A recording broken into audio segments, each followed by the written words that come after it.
Oh yeah, I gotta check. I gotta check for audio, don't I? No, that looks like it's working. Looks like it's working.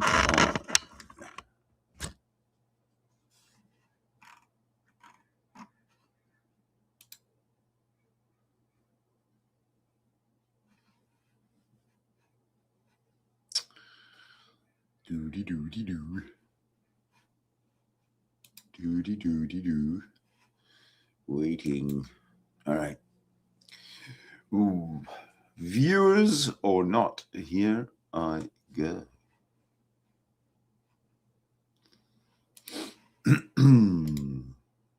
There we go. December 31st, 2025. After today, no more 2025. So I figured we'd start off the morning with a quick roundup of what Von Helton has done or has uploaded in the last 24 hours. And let's get going with that because there's about 4 of these little videos of his that need to be viewed. So let's get into it. Go, buddy. Go, go, go. Oh boy. If you're a Trump hater, you're probably not going to want to watch this video Ooh. because apparently, according to Snopes, and Snopes, as you know, tends to lean to the left, so you can't say bias. But Snopes is reporting that Fulton County, Georgia, is finally admitted to election fraud in the 2020 election. Oh boy. Now, when Trump finds this out, if he hasn't already, I believe he's going to take this and run it for a touchdown. Because what has Trump been saying from day one? He's been saying from day one that there was fraud in the 2020 election, that he should have won the 2020 election. Well, according to Snopes, which tends to lean to the left, they are now reporting that Fulton County, Georgia, has admitted to ballot handling errors, quote unquote. All right. Mm-hmm. So what is that? Well, it's fraud. I mean, brass tacks, it's fraud. But anyway, just thought I'd share about this because it went screaming across my desk, and so Screaming. yeah, that was screaming across my desk. Oops, that's an oops, right? But yeah, Trump. Don't be surprised if Trump grabs this and runs it for a touchdown, because what has Trump been screaming from day one? Hey, the 2020 election was rigged. I was robbed. There was fraud involved, et cetera, et cetera. Well, it turns out, and Snopes is now reporting it, that Fulton County, Georgia, has admitted to ballot handling errors, quote unquote. So, This is what not is news. that? That's fraud. That's manipulating shit. But anyways, I just thought I'd share because I can and because I should, and because hey, gotta admit, like I've said, when Trump is right about a thing, I will tell you. Likewise, when Trump totally fucks up, I'm going to tell you that too. That's how I roll.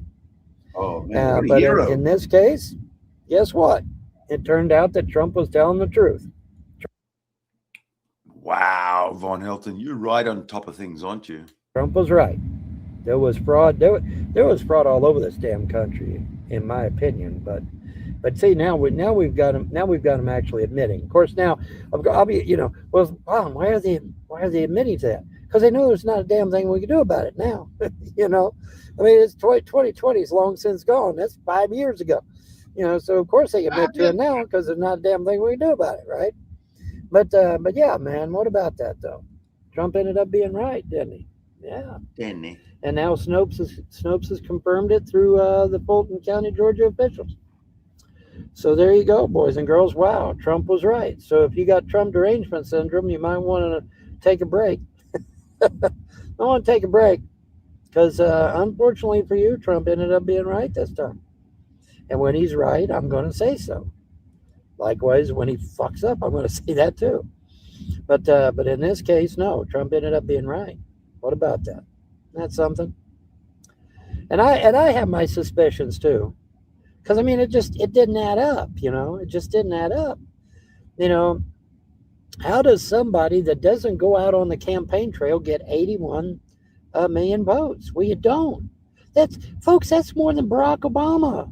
Barack Obama only got What was it? 74 million. That's more than Barack Obama. And Barack Obama was touring the fucking countryside, upside one down the other, up one side and down the other. I mean, so I mean, and even Obama, who was liked and who was popular, he only got 74 million. So how the hell did Biden get 80 million? Well, there was fraud, there was abuse. They took liberties. Remember that one time? We've known this since Sidney Powell and Mayor Giuliani and Rudy Giuliani both publicly came out and reported that there has been widespread fraud in that 2020 election, and they were both charged with a crime of some sort, and I think they were both found guilty and made to pay fines. And yet now it comes out that they weren't lying; they were telling the truth.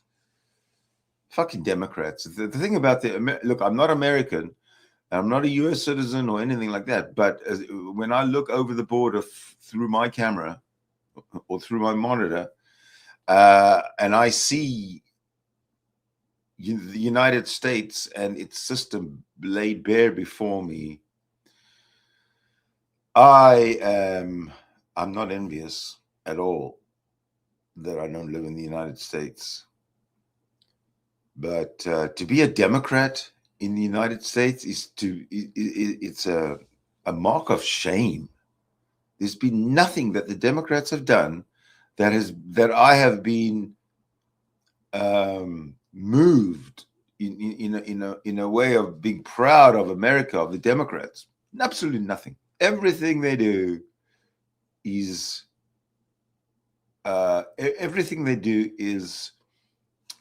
unlawful. Everything. So, having said that, we'll carry on.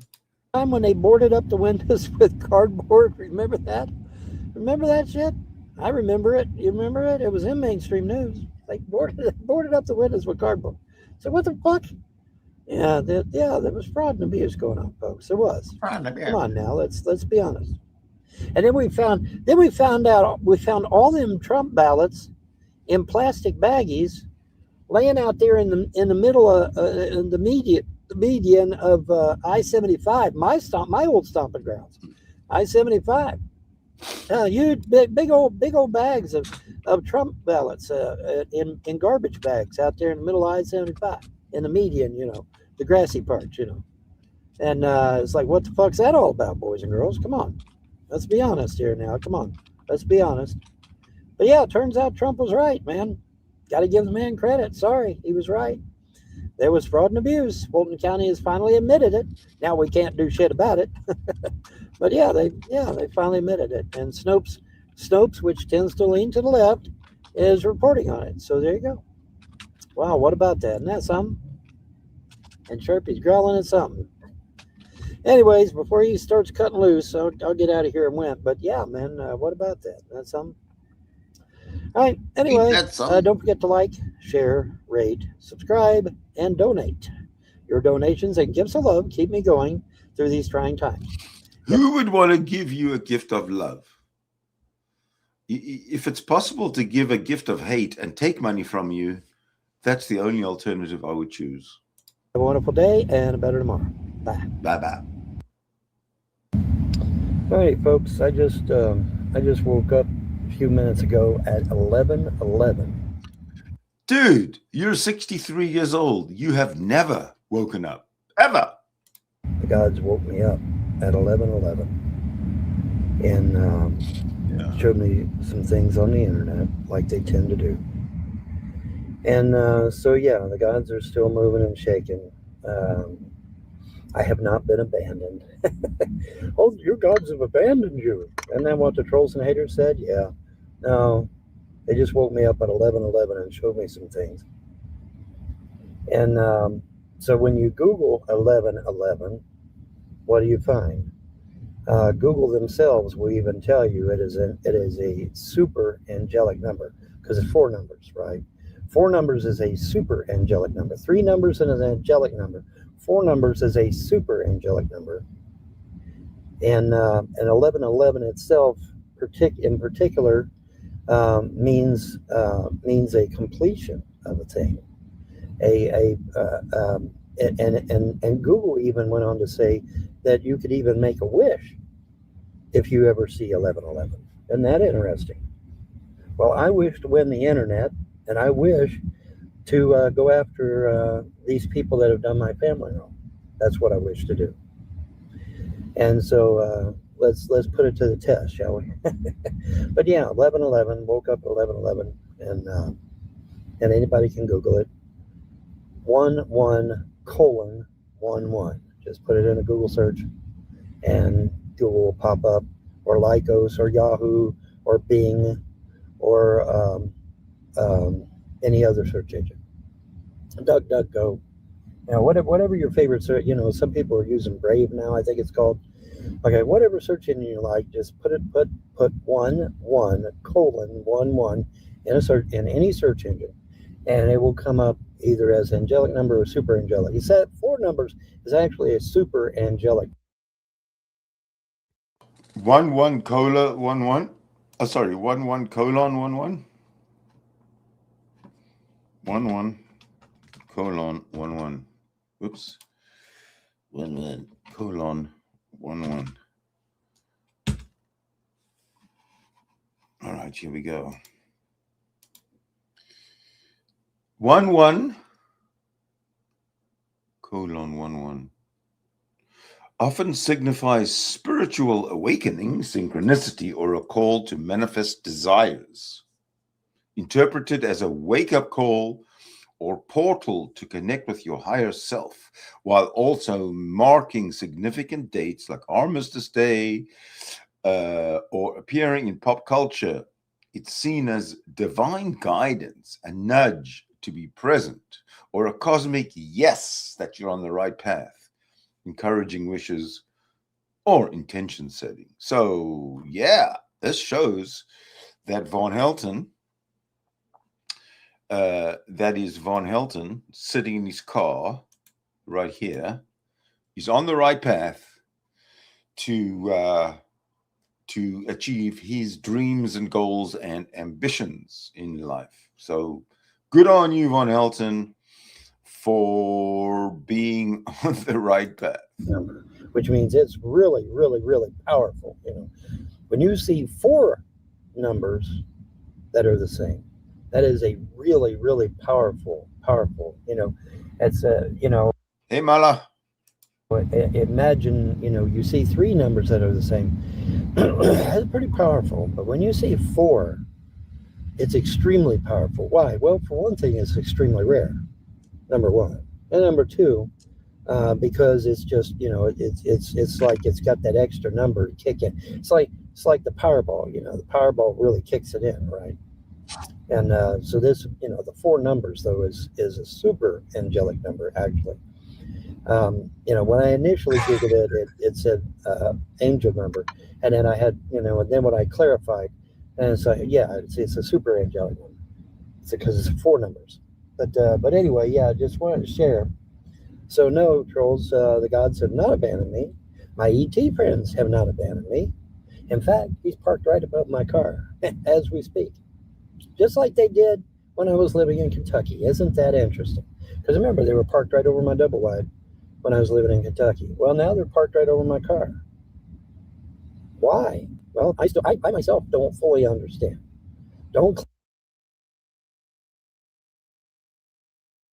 Hang on a second. If these ET friends were parked above him when he was in his single wide and he was in Kentucky and he was living at least in a Gelukkige Nieuwe Jaar, Tom Powers. So when I was when he was in the trailer with his ETs above him, why wouldn't they have ensured that he would have, at that point, from that point, I should say, moved up in life? So what he's done is he's gone and plummeted to the depths of disgustingness and garbage living, while his ET friends are up there watching him and moving from Kentucky to wherever the fuck he is now. And he's bragging about it. Look, I went from something and now I've got absolutely nothing. And my ET friends who are helping me, well, they're still there, but maybe they'll come through at the end of the day. Oh man, this guy, yeah, he's so fucking full of it. Claim to. But you know what? It's pretty cool, actually. I think it's pretty cool. And like I said, they're on record helping me with my dogs when my dogs got injured. There's another bullshit. Man, he's going to come up with a story of his dog being hit and gutted and left in the room to die, and then the next morning, hey, everything's fine, he's fixed. Here it comes. They help my dogs, man. What am I going to say? No, right? My dog, my outside dog, Bubby, he got gored by that deer. His guts is hanging out, and I'm like, well, this dog ain't gonna live. He'll be dead by morning. And it was bad too, man. Oh God, it was horrible. And I'm like, yeah, man, he's gone by morning. And so the next day, I got up, and sure enough, he was gone. And I'm like, yeah, well, he's crawled off to die somewhere. No, this is a well-known story. He's used it umpteen times. When he started being accused of because his dogs used to get hit and they would just die, and he'd brag about, oh fuck, some asshole hit my dog on the highway, some fucking asshole this, some fucking asshole that. And his dogs were dying all over the place. So this was one of the stories that he came up with for one of his dogs, Bubby. I think he said Bubby, Bubbles or whatever. Being gored by this deer, and the guts were hanging out, and all this nonsense. So he said this. He's told the story dozens of times. And I never really thought nothing else about it, because I mean he was messed up bad. I mean his intestines were literally hanging out, and so I gave it no thought, Well, then the next day, that following day, I get up, and there's Bubby sitting there laughing. Well, I guess a dog. Yeah, exactly. Laughing, but he's sitting. Totally. Ongelooflijk. There, he's got a big grin on his face, and he's just, he's panting, his tongue's hanging out, just laughing and smiling and whatever, just happy, whatever dogs do to be happy. And I'm like, what the hell happened? And so I looked at his belly, to look for a scar or something, right? Not a scar. There was no scar. It's like, oh, wow. Not a scar. And he totally restored, man. It's like, wow, that's crazy. That is nuts. So, I mean, they've been good to me, and then I tell them some things that I feel they need to know, because they're here too, right? They're here with us too. And so things that impact this earth is going to affect them as well. And this is why they're all bent out of shape over nuclear weapons. You hear that noise? That's his air blowing. So I'm assuming that his engine's running, his hot air is blowing, and life is glorious for Eugene, isn't it? Is because if there is a nuclear exchange, it's going to affect them as well. And that's why they're bent out of shape over these nuclear weapons. Plus, like I said, if you go read the Vedic text, the Bhagavad Gita, okay, you go read these documents. What does it talk about? It talks about these things called vimana. They were craft that flew in the air. Okay, and it said they had weapons as bright as the sun. Okay, well, wait a minute. What does that sound like? weapons bright as the sun. What does this say? Come on, people. I realize it's 2:30 in the morning, but y'all ain't stupid. Weapons as bright as the sun. Well, what is that? That's nuclear weapons. You know what the funny thing is? He's recording this at, say, 2:30 in the morning, and he's talking to the camera as if everybody's watching him live. Come on, it's 2:30 in the morning. You're not that stupid. Meantime, he's recording this, and he uploads it later. Come on. Of course it is. Okay. Of course it is. So obviously the Bhagavad Gita and the Vedic text is talking about the humans before our lineage. They off themselves with nuclear weapons. And so that's why these ETs are so bent out of shape, because they don't want history repeating itself again. Because we're going down the path of doing it again. Are we? And they don't want that, because it impacts them as well as it does us. Oh, sure, they got technology that'll protect them and whatnot, but that's beside the point, right?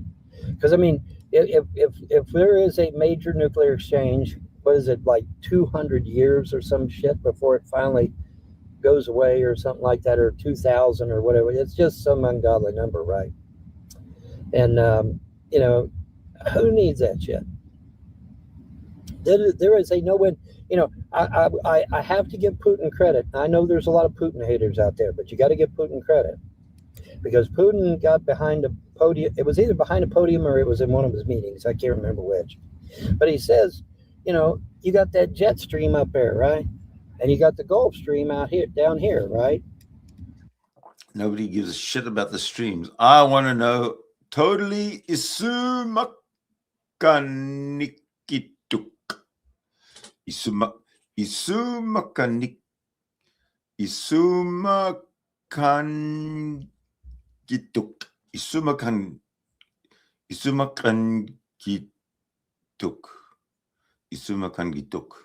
Totally Isumakangituk.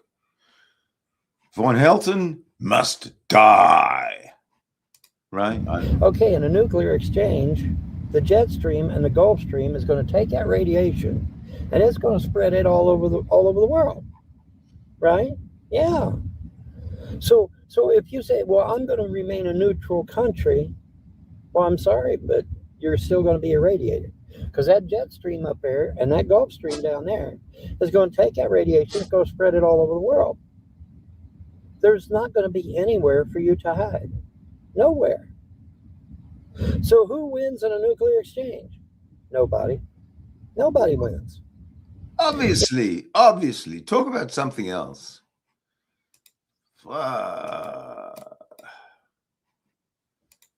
Let's say North Korea launched a preeminent nuclear strike.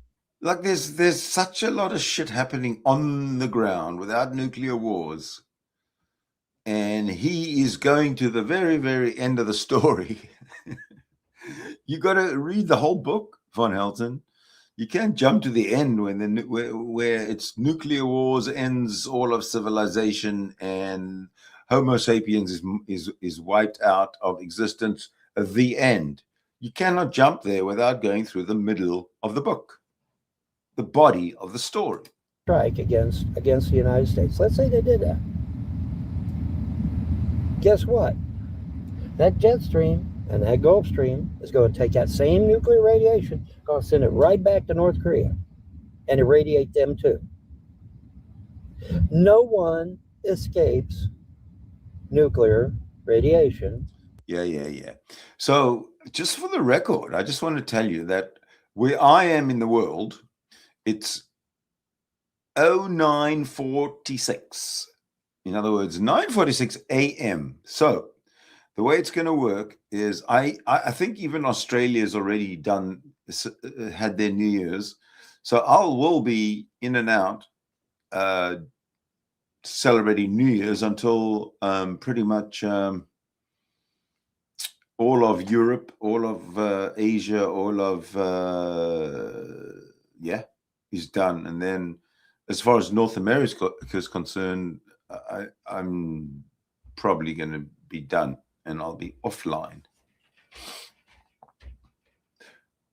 News you can use from Sydney Winston.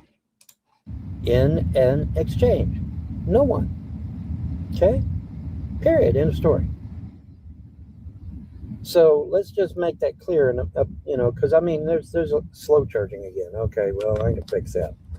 But let's just, let's get that out of the way, because there's people with delusions of grandeur out there. Oh well, we'll survive a nuclear exchange. No, you won't, because that jet stream up there and that Gulf Stream down there will spread that radiation all over the world. And Putin actually reiterated that. Now that's obviously this is something that I talked about years ago. But Putin reiterated that in one of his meetings or behind a podium one day, and I have to give kudos to him for doing so, because it's true. And so by the way, my finger hurts. I still got my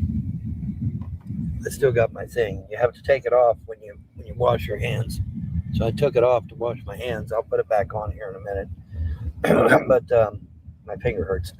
So, oh well, shit happens. But anyway, I just thought I'd share on that. And maybe he's got gout in his finger from eating too much rich red meat. You know how it is with these billionaire elitists. Because it does, and there's no victor, right, in a nuclear exchange. And this was borne out in the Vedic text. So that the ETs don't want us repeating ourselves, right? All right, that's really much all I wanted.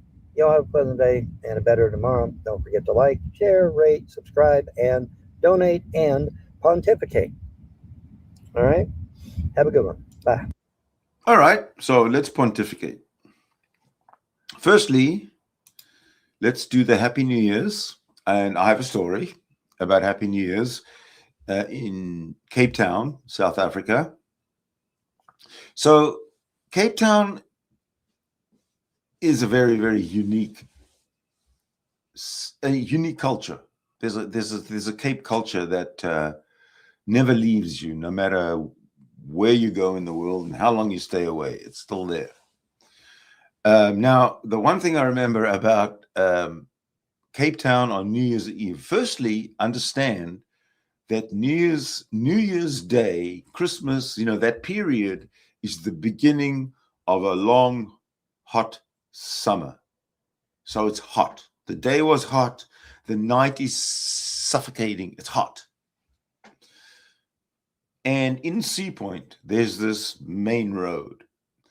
And cars, they go bumper to bumper to bumper down the road, and people are in the streets, and everybody's hooting and hollering, and there's just a lot of, and everybody, and all the cars, the hoodoos are going, bah, bah, bah, bah, bah. It's just noise everywhere.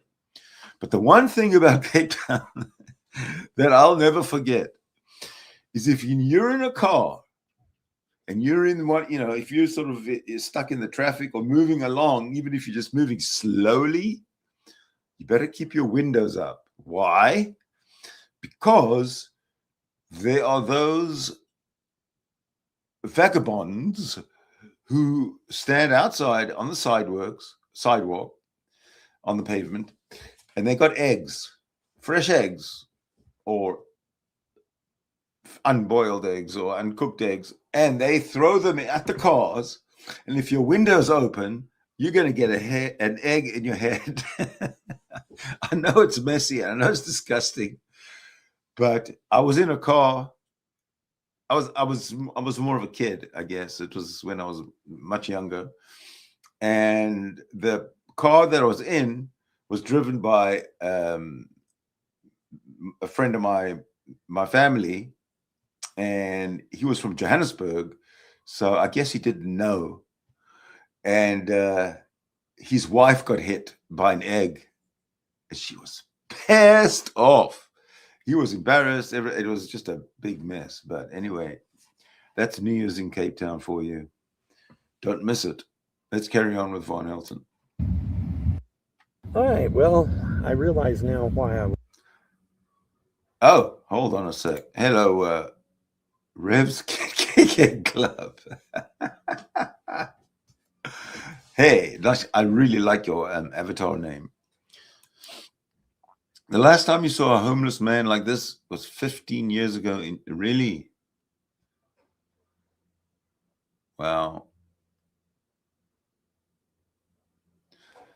You know, my dog is 15 years old, and she's had a great life from a puppy through a nice long middle age, young middle age, and then now.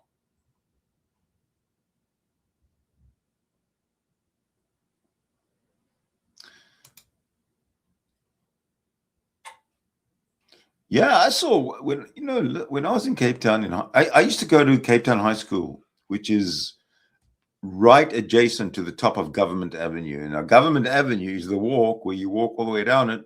You land up at the top of Adderley Street, which is kind of smack downtown. And one day I was walking her after school towards downtown, and there was this tramp, obviously a white guy, but a disgusting, unkempt, and the clothes. But the thing about this guy was he stunk as shit. And he was walking, and I was walking down with some school kids, friends, and we all remarked, "Ooh, did you smell that tramp? You smell that tramp?" So this is in the 70s. So there is I guess there's a part about every country that is inhumane. But in South Africa, I found that it was particularly bad because over here, when you're in the deepest, direst of situations, mentally maybe, or you're on the streets, somebody does care. There will be somebody to come and check on you. Not there. At least not right away.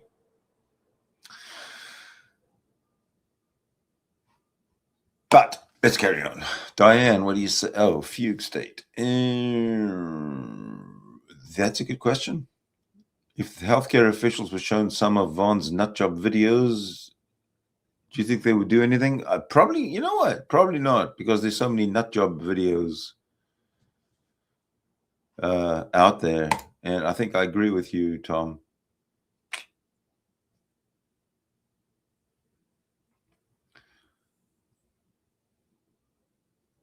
In the States, they might do something. I don't know. Not in South Africa. At least not when I lived there. So Vaughn has started a trend. This is a trend. Hey, talking about the AWB and Eugene Terblanche, I remember watching that day that I think it was Terblanche. I don't remember, but it was AWB. They drove through this town and they were shooting at blacks, and then they got shot themselves, and one of them died. And I think it was Terblanche who was he was sitting outside of his car bleeding next to his dead driver or something. Take me to the hospital, man. What a piece of shit. Is he still alive? Anyway, let's carry on. While I was wakened up, I don't know, whatever the proper term is. While I was woke up, and apparently it was to watch Emo Howling Wolf's videos that he posted. And so I did. And so Emo said something very interesting in one of his videos.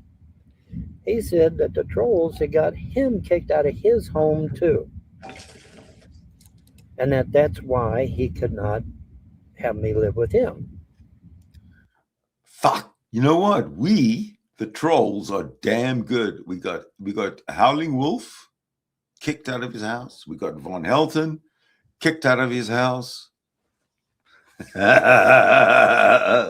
Who's next? Let's work on Shanny getting kicked out of her house. That's the Shanny laugh. Not a good rendition, but I'll work on it. Which makes perfect sense. But now let's review here, because this is interesting. This is a fascinating dichotomy going on here. So let's review. All right, they got Nick Bravo kicked out of his trailer. Nick Bravo gets Nick Bravo. Oh wow, this is getting good. It's a mobile home. They got him kicked out of that too. Then they manipulated him into committing real estate fraud, which is a felony, and he went to jail for it. However, I would point out he got manipulated. Nick Bravo got manipulated by the trolls to do real estate fraud or whatever he said, and he went to jail. It's all our fault, no matter which way you cut it. that manipulating someone into it is also a felony, by the way, because it's entrapment. But that's a side issue. The point is that they got Nick kicked out of his home twice. Then we got Trailer Park Elvis. Oh, wait, he's not called Trailer Park Elvis anymore, is he? No, he's called Elvis Travels. Why? Because the trolls got him kicked out of his trailer. And then the trolls got me kicked out of my trailer. Rather unceremoniously. And now, according to Emo, he's been kicked out of his trailer. I'm seeing a trend here. I'm seeing a pattern here. Right? Yeah, I'm seeing a real pattern here. Where the trolls, where these internet terrorists, hello YouTube, these internet terrorists now have a history of getting at least 4 people kicked out of their homes through one reason or another. Now, of course, good old Todd with his big spectacle on the liens and whatnot, you know. But yeah, so that's interesting, isn't it? So we got a pattern here now. We got 4 people, at least 4 people, that these YouTube trolls, which YouTube refuses to do anything about, by the way, have gotten 4 people kicked out of their homes. Where are you at, YouTube? Where are you at on this? Am I supposed to believe, YouTube, that that's free speech and fair use, getting people kicked out of their homes? Am I supposed to believe that that's free speech and fair use? Because I'm not buying it. Not buying it. And Cash Patel, where are you at? Where's the FBI at? Where's that federal prosecutor at? 4 people kicked out of their homes. And we've got a dead person, too. King Cobra, he's very dead. Harassed for years by these people. Could that be because why he was drinking and doing drugs? Because he was harassed online? Could that possibly be the reason why he was doing drugs and why he was drinking? Is because he was harassed online for years and years and years and years and fucking years? Could that possibly be the reason? Inquiring minds want to know. Yeah, 4 people kicked out of their homes by these internet terrorists. Because that's what they are. They're not just trolls, they're internet terrorists. A troll is when somebody aggravates you a little bit on the internet and they go running off doing something else. That is a troll. But when you bring it into the real world and you get people kicked out of their homes, you get people's inheritance stolen, you get people deprived of an income, deprived of a home, deprived of their family, you are no longer a troll. You are a terrorist. You are a domestic terrorist at that point. Well, gee, Von, what's the penalty for domestic terrorism? Well, I haven't looked it up. I haven't Googled it. But in my opinion, it should be life. I think it should be a life sentence. I do. And obviously, you should have no access to internet ever again. You should be blackballed off the internet for all eternity. Because you're using the internet as a weapon at that point, right? Anybody that's using the internet as a weapon has no place being on the internet. Period. And but yeah, that was so now I realize why I was woke up when I was, so that I could watch Emo Hollingwood's videos, right? Yeah. And he was very, very telling in those videos now, wasn't he? Isn't that interesting? So now we got at least 4 people that this same group of terrorists that I told YouTube 20 years ago to remove off their service, and they refuse to do so. Interesting, is it not? Yeah, that's interesting. Isn't that something? I think that's fascinating. Where are you at, Cash Patel? Where are you at, FBI? Where are you at, federal prosecutor? Are y'all on holiday? Well, yeah, you are on holiday because it's New Year's Eve. So I guess you are on holiday. But after the holidays, I think something needs to be done. Yes, absolutely. 4 people now kicked out of their homes by the same group of thugs, same group of internet terrorists. Right? There's no sense in that. And there's no sense in letting this continue. This went on for 20 years, folks, in some cases. In some cases, 20 years. But yeah, I mean, go check him out. He's not called Trailer Park Elvis anymore. He's called Elvis Travels. Why? Because Trolls got him kicked out of his trailer. That's why. Now, are they going to do him like they did Nick Bravo and get him kicked out of his mobile home too? Probably. Probably. Because that's what these people are. They're internet terrorists. They're thugs. They're criminals. And they should be treated as such. Right? Yeah, absolutely. But we'll see. We'll see how things develop. Because I got a funny feeling that things are going to be changing quite rapidly here very soon. Like I said, boys and girls, my interpretation of what the gods are imparting to me is that they're done with the bullshit. They are so done with the bullshit. All right. And like I said, they told me, it's been half a year now or more. This is not the end. This is the beginning. This is not the end. This is the beginning. Okay. Many times over. This is the beginning. And I forgot to put my finger thing back on. I'll do that in a minute. But yeah. So, but isn't that interesting? 4 people kicked out of their homes by these online thugs for laughs, for kicks, for fun. LULZ. We do it for the lulz. That's their slogan. We do it for the lulz. LULZ. Well, what is LULZ? It's laughs, kicks. They're doing it for fun. They're doing it for fun. Destroying people's lives for fun. Okay, well, what is that? That is the very definition of a terrorist. That is the very definition of a terrorist, isn't it? Yeah, hell yeah. At least a domestic one. So anyway, I just thought I'd share that I just got through watching Emo's videos where he unceremoniously admits to being kicked out of his own home because of these internet thugs. And I thought I'd share because that's pretty significant. Because now we're up to 4 people that these guys have gotten kicked out of their homes either through one way or the other. And not cool, man. That's not good. That's a bad thing. That's a bad thing, not a good thing. Something needs to be done about these thugs. And I got a funny feeling it's going to be. I got a funny feeling there's going to be some changes happening around here. To call it a hunch, man. Call it a hunch. Anyway, that's going to do it for me. How many times has he said that? It's going to be changes. Call it a hunch, but things are going to get better. There's going to be changes. Gods are coming to my help. Blah, blah, blah. How many times has he said that? Look how cocky and confident he is now. But anyway, that's him. Y'all have a pleasant day and a better tomorrow. Don't forget to like, rate, subscribe, donate, and pontificate. Because your donations and gifts of love keep me going through these trying times. Have a wonderful day, folks. Bye. All right. That was basically Vaughn today. Andrea, you nailed it. Totally a broken record.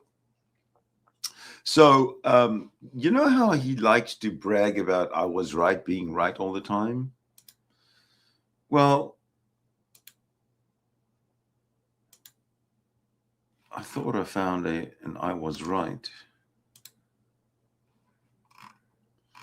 But maybe I didn't. Hold on. I'm looking for an I was right. I thought I actually had one lined up, and then I, of course, decided to find out that. All right. Let's look for one of his later ones that we haven't covered, because for some reason or other, I seem to cover an I was right and then see that I've seen it before. So Let's look for one of his later ones.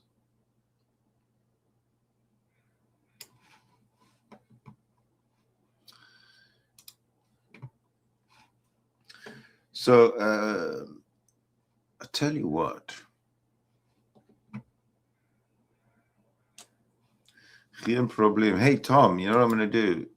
Oh, Tom and anybody else, really. Here is the link. Here's the link. And this is where you can join me and we can catch up and stuff. Hidden message. There we go. Right. Who has the courage to join?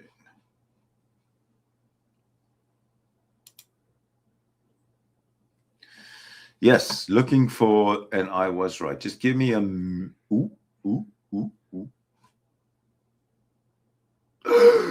I found something better. I'll tell you what we'll do. Oh, lovely. We got some I was right. Yes, let's do this one first.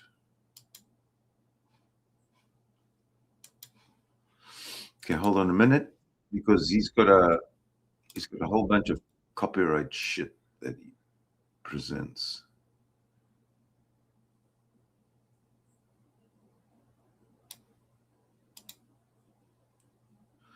All right, I think we get there. Just mere moments away, folks. Moments. Here we go. So, here he goes. This is a blast from the past. This is December 29th, 2019. And I should put it in the here.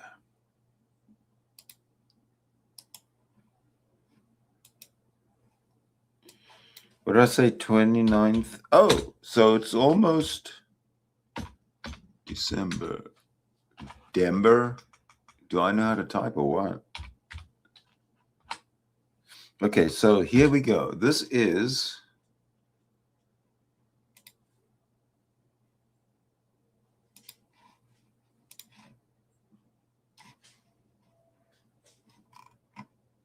I don't know what to say. I really don't. I wished I didn't know what to say, but other than I told you so, you know. All right. Another Virginia county says it won't abide by new gun laws. Can they do that? All right. Let me minimize here a little bit. Boom. Can they do that? Now, you say, well, Vaughn, what the hell is this? Oh, well, unless you've been living under a rock, or unless you haven't been paying attention, or unless you threw your TV out the window, which a lot of you did, you know, I got rid of my TV, by God, you know, those people. Yeah, well, if you got rid of your TV, then you have no idea what's happening out there in the real world. So let me spell it out for you. Democrats, radical, hardline, leftist Democrats, have seized control of Virginia state. And they are wanting to ban all firearms for real. So much so yep. that the various counties in Virginia are saying, nope, we're not going to abide by that shit. I've not watched TV in. Look here, the last TV I owned was one of those big, heavy motherfuckers that were like this long because it had this massive tube in the back. I've never owned a flat TV screen. So the last TV I owned, and I hadn't watched it for a while before I got rid of it, because I was watching everything on my monitor through the computer when internet arrived. So I kind of haven't had a TV since internet. So, yeah, there you go. Things you need to know. Sorry. First of all, any gun law is The shoot is way better than television. Unconstitutional in its face. What part of shall not be infringed do you not fucking understand, people? Okay, so no, your Second Amendment right is guaranteed by the gods. Government cannot touch it. Government cannot take it away. Government cannot put any restrictions on it, even though they are trying. They're still not supposed to be doing that shit. That's exactly the reason I got rid of my TV, because I couldn't stand the commercials. They would drive me nuts. Not only were the shows below par, but the commercials, man. If I wouldn't have minded if every show had the excitement of it, like a football game, you know, and you took a break, but there was tension, you know, so you wanted to come back and carry on. But the bullshit TV that I was paying for, just nothing. There was not even one channel that I thought I could go to every day and be happy with. So fuck it, gone. And I'm very happy about that. Okay, so every gun law, I don't give a damn who put it out. I don't give a damn when they put it out. If it's a gun law, it's unconstitutional on its face. Period. Period. That's all you need, Andrea. YouTube ad free, really, because you got so much content. You got so many different viewpoints from so many different people from so many different places. And yes, you got the shit, but you have the right, and you have the power to control who you watch. Ultimately, control who you watch for what, because you can sort of sift out those who are just, you know, clickbaiters and AI and I don't know, just grifters, not grifters, but business people, right? They got 4 or 5 channels and they're always busy with them. Anyway, we'll talk about that another time. We're right here for Von Helton, okay? Okay. So, Virginia is a literal powder keg because you have the Virginia federal government, the Virginia state government rather, saying we're gonna seize everyone's guns, and the various counties in Virginia and sheriffs in Virginia are saying no, we're not gonna let you do that. Now, this particular article here is obviously a liberal article. Why? Because it says that the counties can't do this. They can't declare themselves as a sanctuary for the Constitution and the Second Amendment. You know what I find? I find that I pay like a hell of a lot of money just for the internet, just to get into the internet, just to hook up to the internet. So why the hell should I pay more money and subscribe to every channel that wants a subscription? You know, please, $5 here, $10 there, la la la la la. You know, the ones that are sort of behind a paywall, or not behind a paywall, but that are very, very big and popular. They're not shy to ask for money, you know, not at all.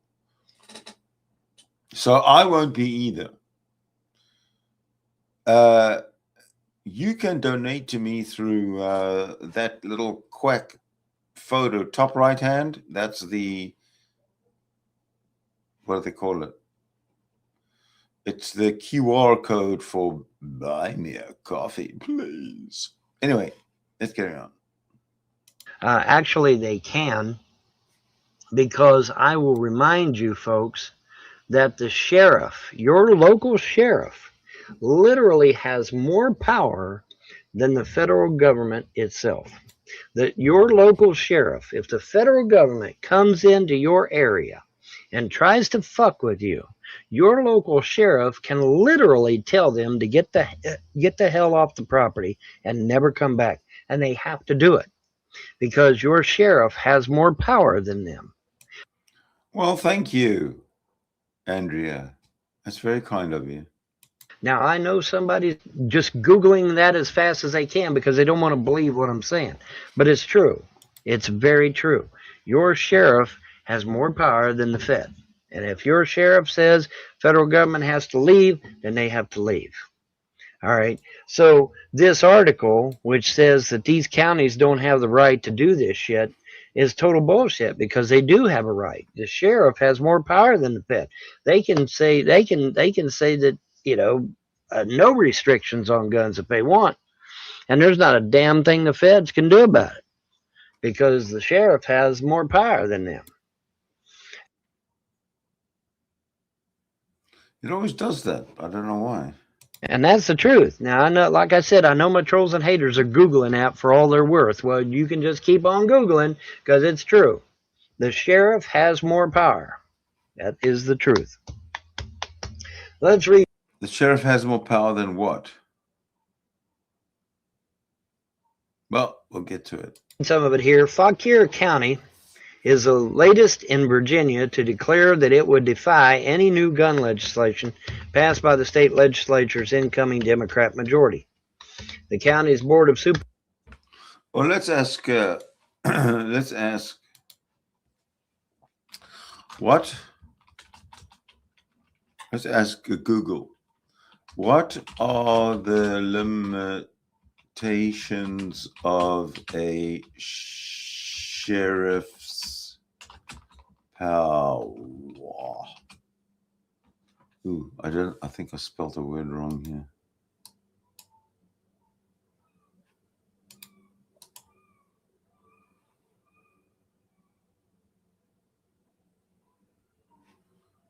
I don't know. Maybe not. Oh, here we go.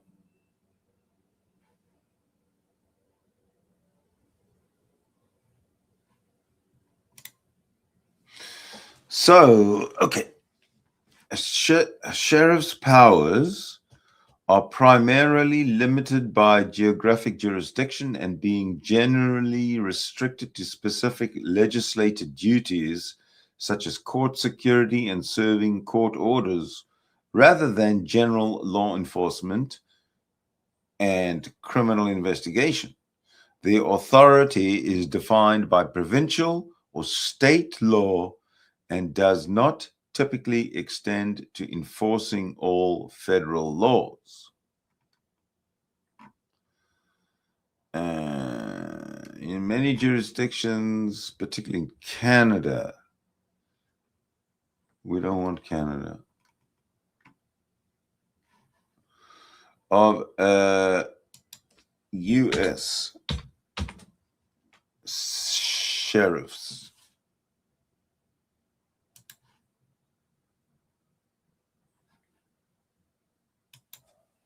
Sheriff's power. Why am I not spelling it right? Something's wrong with me. I'm losing my mind.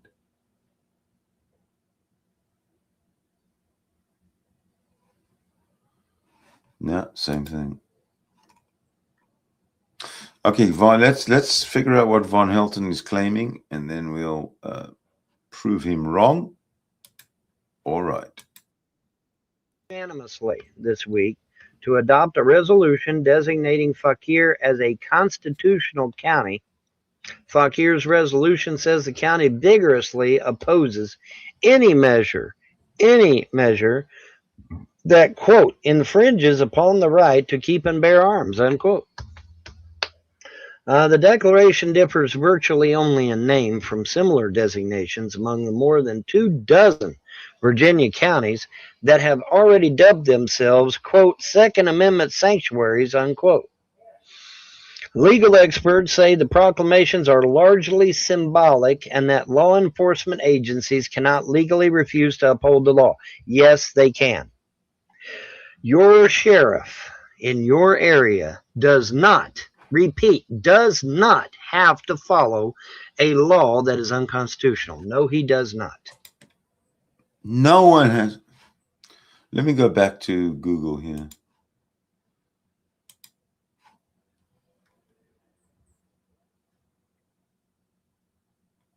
Yeah, federal and state law supremacy. Yeah. Sheriffs are not above the law and must obey the U.S. Constitution, their state's constitution, and all applicable federal and state statutes. They cannot unilaterally refuse to enforce duly enacted laws they personally deem unconstitutional. Let me read that again.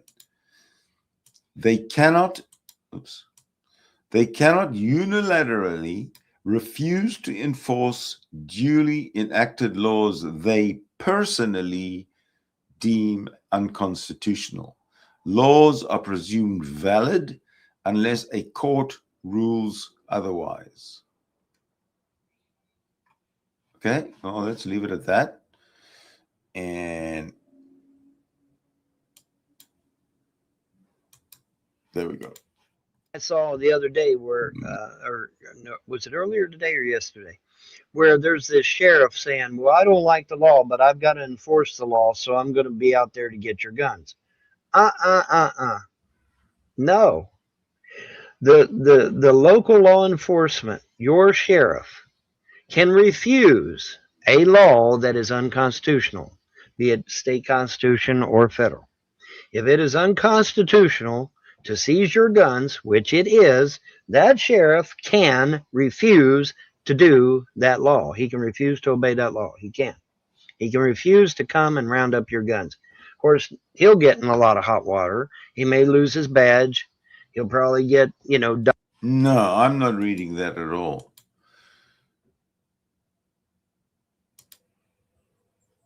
Sheriffs are not above the law and must obey the U.S. Constitution, their state's constitution, and all applicable federal and state statutes.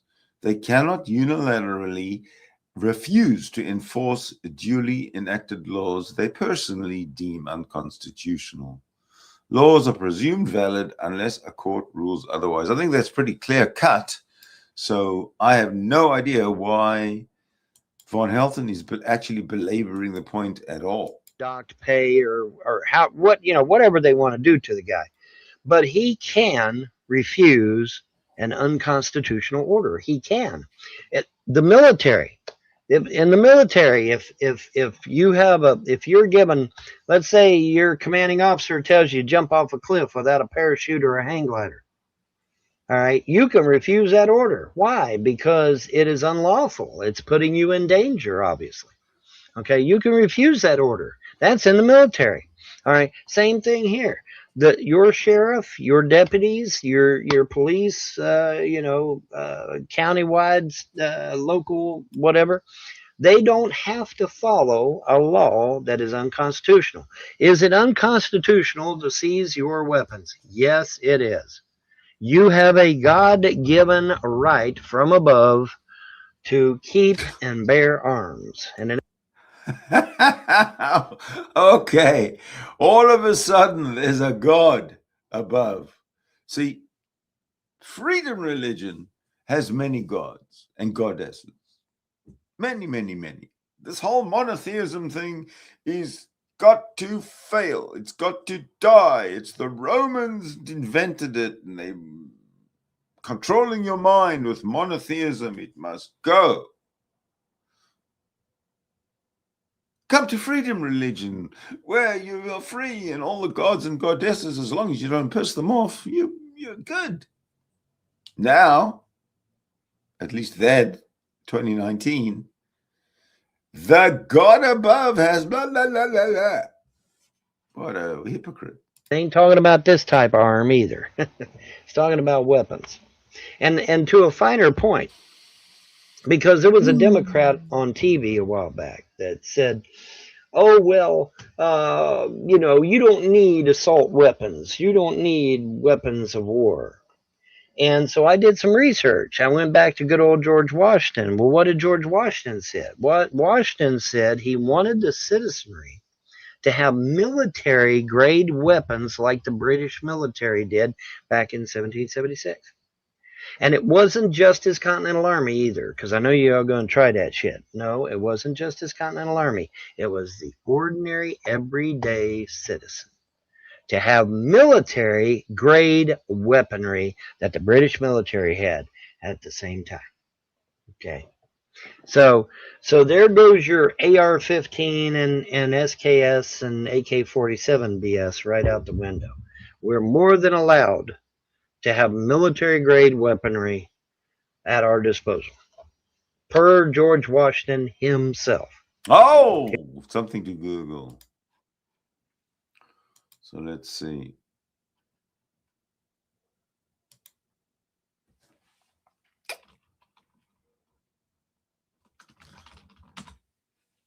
Okay, what was George Washington's view on civilians carrying weapons? Let's see what he says.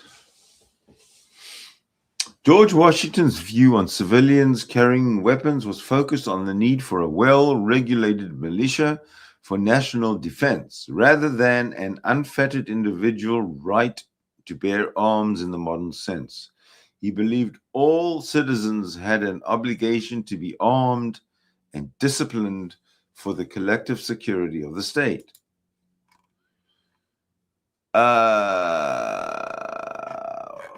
Okay.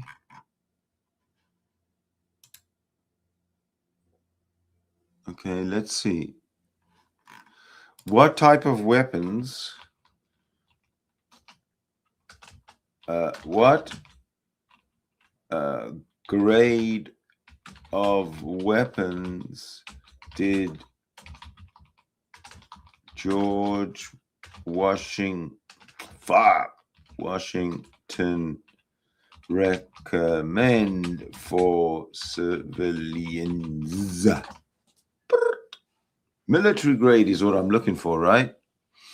Well, George Washington did not specify a grade of weapons for private use by all civilians. Instead, he recommended that citizens who were members of the well-regulated militia, generally all able-bodied men ages 18 to 45, possess standardized combat-worthy firearms to ensure national security. So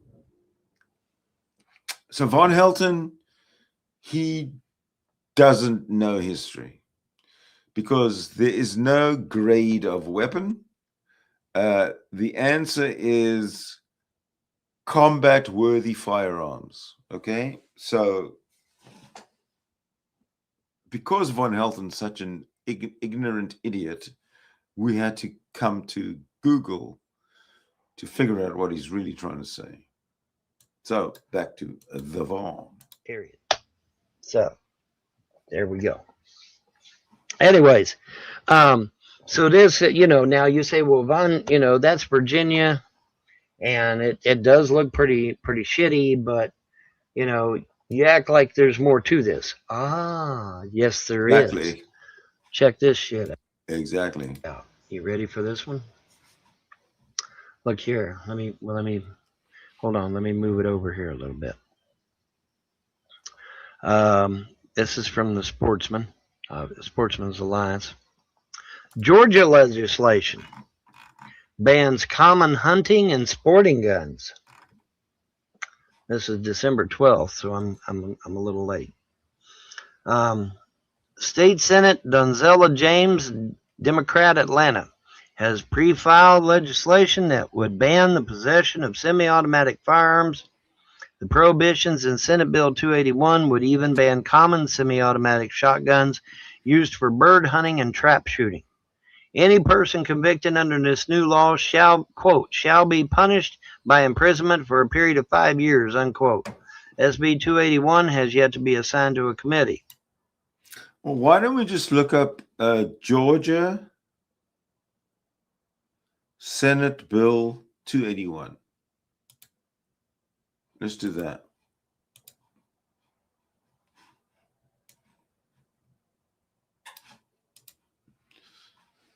Georgia Senate Bill 281.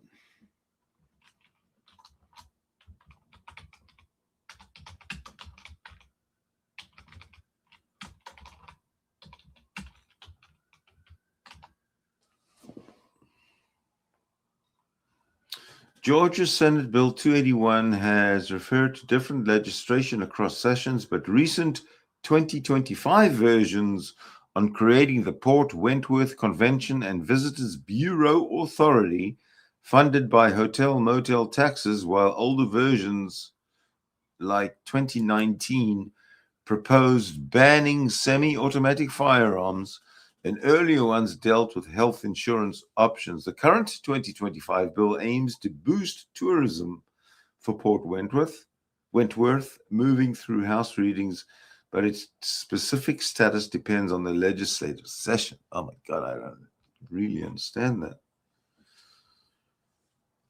And okay, so the 2019 version proposed banning semi-automatic weapons, drawing criticism from sportsmen, and now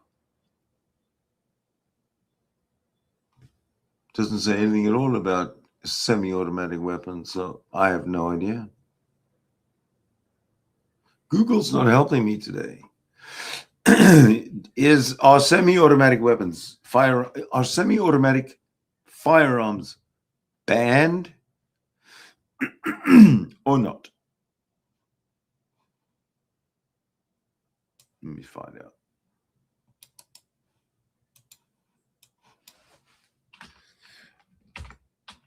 Are semi-automatic firearms banned in Georgia? No. Semi-automatic firearms are not broadly banned in Georgia, which is generally considered a pro-gun state, but there are specific restrictions on certain features like bump stocks and auto seals, blah, blah, blah, blah, blah, blah. So there's no ban on all semi-automatic firearms in Georgia. So if Von Helton says there is a ban, he's lying.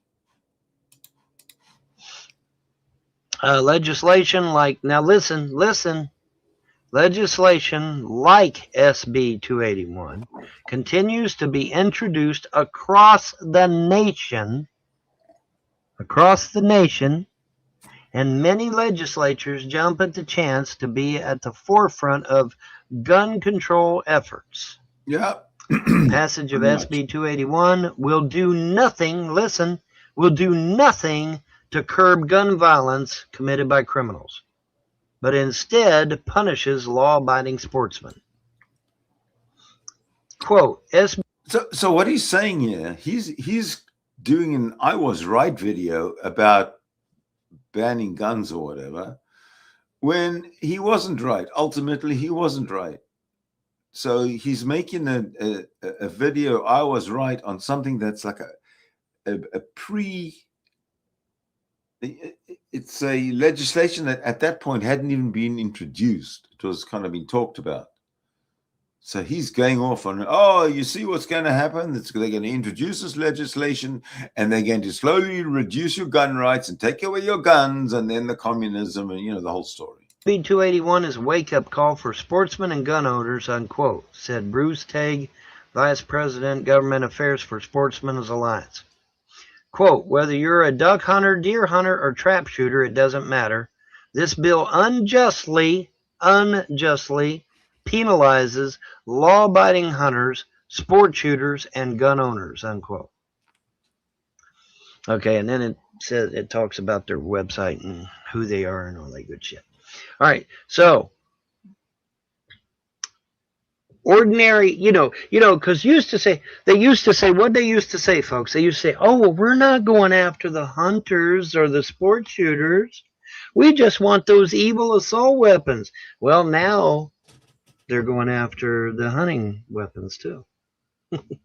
See, I knew it was coming. I knew this shit was coming. You see how wrong he's going to turn out to be? And he's going to be patting his back and preening his feathers and smiling and parading himself as, I was right. Just It's embarrassing for him. Told you guys this shit years ago. Said they're coming for the guns, man. Obama staged Sandy Hook so that they could repeal the Second Amendment, and thankfully cooler heads prevailed, and he wasn't able to do it. But that was the whole point of Sandy Hook. The whole point of Sandy Hook was so that Obama could repeal the Second Amendment. That was the whole damn point of it. That was why it was done, so that Obama could repeal the Second Amendment. Thankfully, that never happened, but it came that close to happening. Yes, it did. It came that close to happening. But anyways, you heard what they said. There are similar legislations either passed or being passed or trying to be passed in all the other states. All of them. All the ones that are under Democrat control. Okay, so what are the Democrats doing? While you were sleeping, or while you threw your TV out the window because you didn't want to watch TV no more, the Democrats in these various 50 states all were networking. They were all networking with each other, and are going to pass legislation in January, anti-gun legislation in January in all 50 states if they can do it, or at least in all the states that's under their control. But if they can do it in all 50 states, they're going to do it. So they've all been networking while you've been sleeping, and they're all going to pass gun legislation in January in all the states that they control in order to try and make America gun-free. Because they stupidly believe that if we get rid of the guns, the Muslims and the commies and Kim Jong-un and everybody, they'll all drop their guns too. No, it don't work that way. It don't work that way. It's never worked that way in history. So he's at this point, he's predicting that in January of 2020, the guns will start to be taken away from the citizens of the United States, and things are going to get bad, and the government is going to start taking over your lives, and communism will surely set in. But Von Helton, I got a question for you. Isn't communism, isn't a communist United States better off than an Islamist United States? I mean, I guess that's a question for everybody. Which would you rather live in, a communist United States or an Islamist United States? Just random question. And it will never work that way further down into perpetuity. Okay, it just doesn't work that way. But anyway, so that's where we're at. The Democrats, I got to give them credit. They're organized. I got to give them credit for that. They're organized. They're passing legislation in all the states they control to get rid of them evil guns. Not realizing that that's the only thing that keeps America free. That's the only thing that keeps crime down. See, when you get rid of guns, what happens to crime? It skyrockets. Why? Because criminals know they ain't going to get shot, and so they just waltz right in your house and, put a gun to your head and blow your head off, and then they take all your shit and they get the hell out. Who's going to stop them? The police? The police are 30 minutes away, and they're understaffed in most cases. So no, the police are not going to stop them. Okay? Gun laws are stupid. Let me say that again for Grandma in the back row back here. Gun laws are stupid. Police are 25 to 35 minutes away minimum. By the time 30 minutes have passed, the criminal has already shot and killed all of you and your family and has cleaned out your fucking house and is tooling down the road, ha ha ha ha, just happy as a lark. He doesn't even have to fucking speed. He doesn't even have to speed. He just got to tool down the road, man. Because he's done got your shit. He's done gone. Nobody can identify him because all of you all are dead. So he's got it made in the shade. gun-free zones is the stupidest thing any legislator has ever come up with. Bar none. Bar none. Yeah, it's a very good point. Yeah, human dog.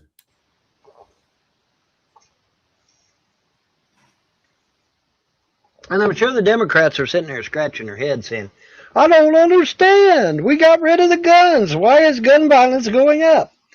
Because criminals will always have guns, dunderhead. The only thing your gun law does is hurts honest citizens like myself. That's all your gun law does. It does not hurt the criminal. The criminal will always find a way to get guns. Hell, there's supposedly no guns in Europe. Well, you know what? Guess what? Gun violence is at an all-time high in Europe right now. Imagine that shit. Well, how's that working if they got rid of the guns? Because they bring the guns in. They bring them in. You didn't think about that shit?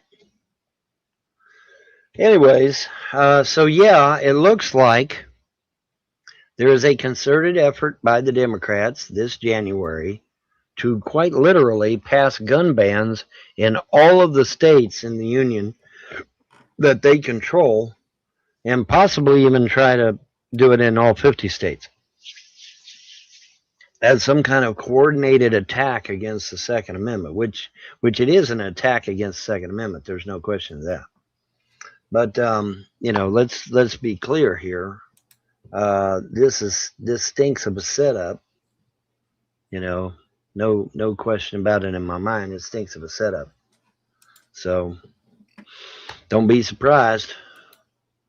Don't be surprised if you get a phone call or a knock on your door wanting to take your guns away. It's coming. It's coming.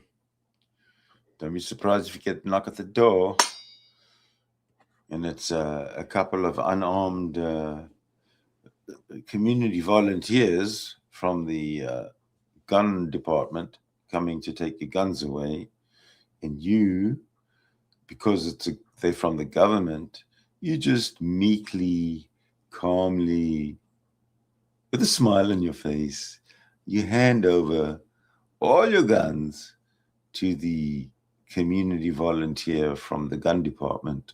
That's the way it works. Simple. Really coming. See, this is why you never put a Democrat in office. Now, our stupid people here in Kentucky, we put a Democrat in as governor. Is our governor going to side with all these gun grabbers? Probably. I haven't heard anything yet, but probably. Does he know? This is one of those, well, how did that work out for you, Vaughn? About it? Probably. Does he know about their little shindig in January? Probably does. Because the Democrats, they all talk. They all talk to one another, They all networking. So he probably does. But anyways, I just thought I would do number 46 here and brighten your day. Because I was right. I've been screaming this shit for years. I've been telling you this shit's coming. Nah, it ain't coming. It ain't coming. It ain't coming. Bond's full of... Well, let me take this opportunity to pronounce to the world that Vaughn Helton was dead wrong about this. It's quite possible that he will make a response video and correct himself, but I doubt it, because he's Vaughn Helton. He's a narcissist, and he is never wrong. He's always right, no matter what. He's always right, and if he's wrong, he's still right. Full of shit. Not full of shit now. Not full of shit now. Virginia's a damn powder gag. It could go off at any moment. No pun intended. It could literally go off at any moment. Hopefully it will not, but we'll see what happens this coming January, I reckon. It's going to be interesting. January is going to be interesting. Damn. 70 fucking degree. 56 out here right now. It was 55. It's actually going up. And it's 12 midnight. December the 29th now because it kicked over. But 56 degrees. It was 55. It's actually going up. Supposed to get to 70 tomorrow. It was 70 today, and this is December. And January is just literally around the corner. And from what the Weather Channel tells me, we're going to have 70-degree weather all through the week. Well, isn't that wonderful?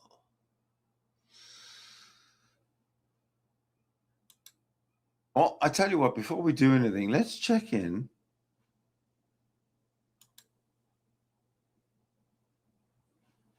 Let's check in with if there's any current events happening. Well, we don't want that one. Oh, Von Helton actually has, before we carry on, Von Helton actually does have a, yes, he has a mukbang. Let's get into it. Come on. All of a sudden, he's got a new video up. Let's take it away. It's once again time for another mukbang. This one by request. And so we are going to do Sun-Kissed Orange. And we're going to see what it's like. Hopefully it'll be good. I'm hopeful. I'm optimistic. But we're going to see what kind of orange, because there is different flavors of orange, right? There's tangerine, there's orange, there's what's some of the other ones? Well, there's several of them. So I thought, well, what the hell? We'll do an orange. We haven't done an orange in a long time, I don't think, have we? So we'll do an orange. So Sun-Kissed Orange. Let's see what kind of orange it is.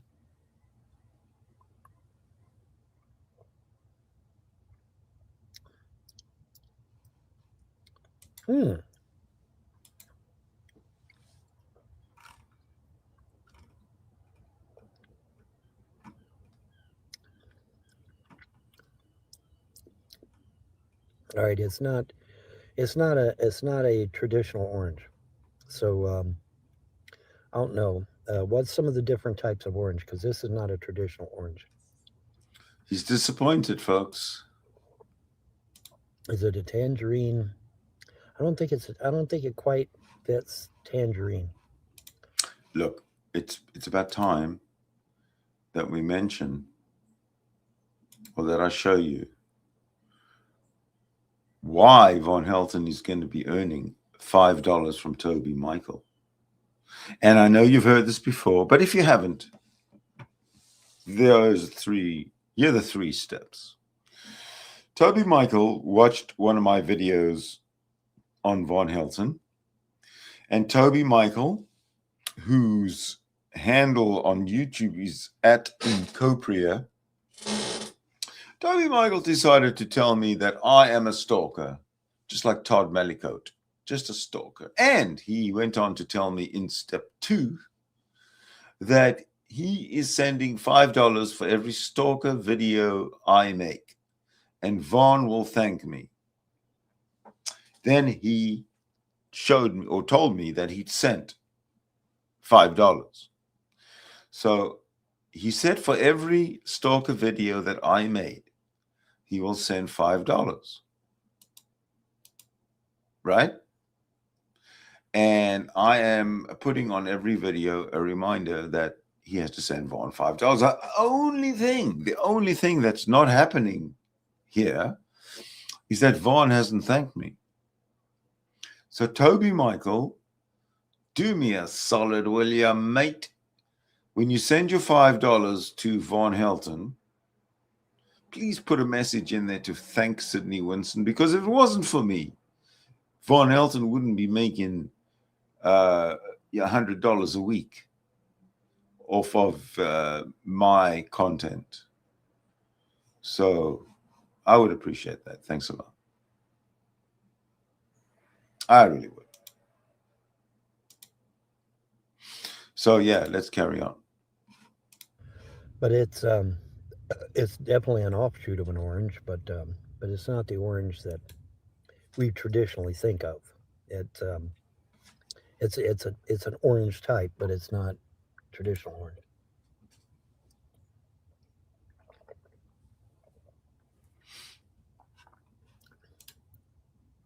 but it don't taste too bad. It's not horrible or anything or nothing like that. It's just different. I got to get that cord out of the way. There we go. But yeah, it's I don't I really don't I'm not sure what to call it. But it's not a traditional orange flavor. So it's obviously a derivative of orange, like say a tangerine. But it doesn't seem to quite fit tangerine either. So I don't know. It's an interesting flavor. It's got a strong flavor. It's not weak. It's got a strong flavor, but it's not orange. It's not the orange that I was expecting. Let's just put it that way. You know, I went in with a certain taste, a certain flavor of orange, and it does not fit that. It does not fit that. So it would be more akin. It would be more akin to something that you would actually eat, as opposed to like say like say Sunny D or something like that. You got Sunny D, and that is a type of orange flavor, and this is not it. This is not it. So I'm not sure how you would. I'm not sure how you would categorize it. But it's a derivative, a tangerine, a mandarin. But it's not an orange. It's a derivative of orange. It's a type of an orange.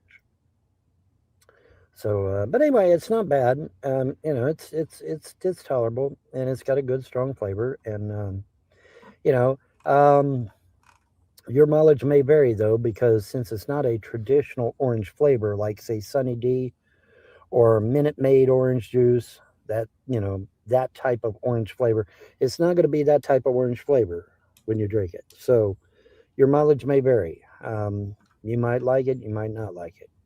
But it's not like drinking Sunny D or drinking Minute Maid or some of these other orange drinks that are made of actual oranges. So I don't know. Yeah, I'm kind of mixed on this one. It's not bad, but it's not orange. Yeah, at least not. At least it isn't the orange flavor I was expecting. Not at all. So, give it a try if you want. But if you're a hardcore orange flavor traditionalist, you're probably not going to like it. You're probably not. Anyways, that's going to do it. Man, that was riveting. Wow. Von Helton, you could make a living and just do, you know what you do? Go buy a can, a carton of soda and do mukbangs for each soda in that carton every day. This is fantastic. I think you found your calling. Have a good one. Peace. Don't forget to like, share, rate, subscribe, and donate, because your donations and gifts of love keep me going through these trying times. Have a wonderful day. Right. We're going to have a wonderful day no matter what. Now, that was the past. Let us no, this is the present. Von Helton present. Let's jump to the Shanny and Rev saga and see what's happening there. I can tell you that Shanny is alive, so we're just going to jump right into it. Go.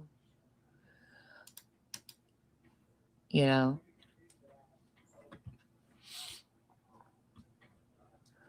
No, he admits she's probably lying about her age and apparently told him age is just a number, a famous saying of PDF.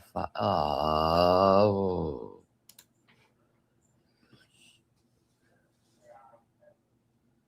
You can hear back. You can hear Jason in the background there.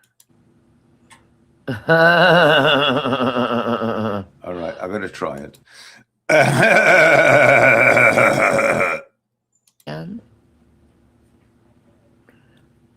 Well, I haven't gotten him yet, but like we talking. We're getting to know each other slowly. And I'm fine with that.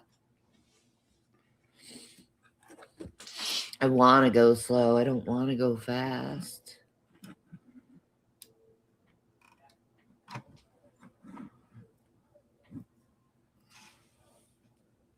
Jason is my man, and I love him. I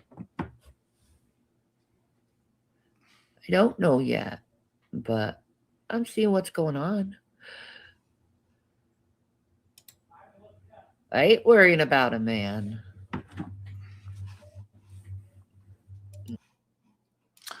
Hey, Sam, I've been great. If you've been following the channel, you'll be able to see.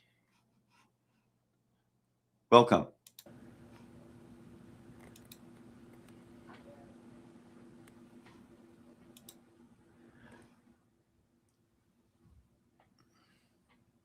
At least she's not being Delulu like Rev. That's right.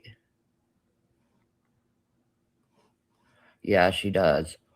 I just want to know that, we're going to get famous together.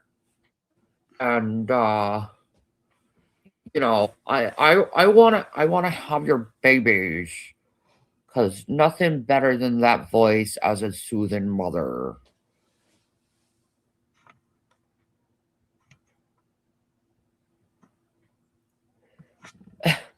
How's this working? It's not working. Oh, the Essie freaking nail polish. Yeah, that's true.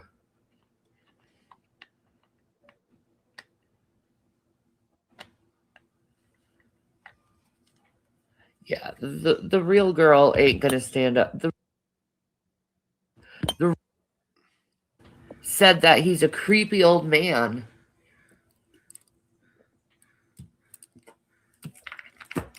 So I don't know. the real girl, Jax, she thinks he's a creepy old man. So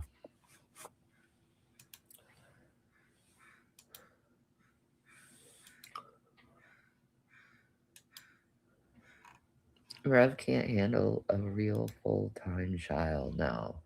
Well, he is a real full-time child, and he can't even handle himself.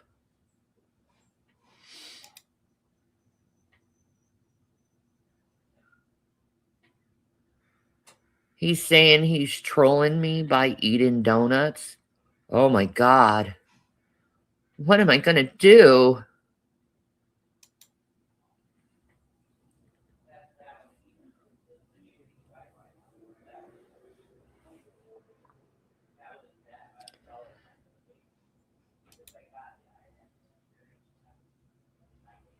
Yeah. Oh, all those excuses, he's trying to blame it on me, on why he can't shower, why he can't have a job, why he doesn't have the things he needs to get by in life. It's all on me, folks. Not on him and his constant procrastination and not wanting to fucking better himself. No. It has to be me. It has to be me. Because, I'm in charge of Jason's life.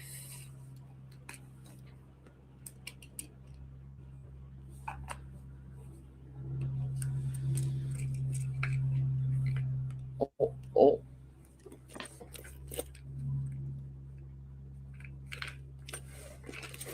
Not the metformin yet. No. Omeprazole. That's what I'm looking for.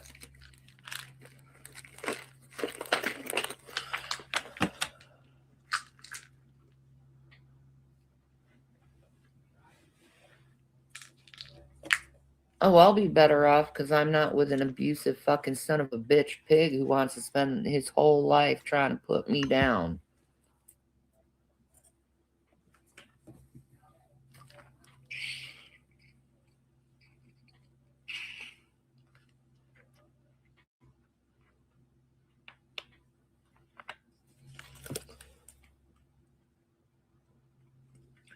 And before you were at fault.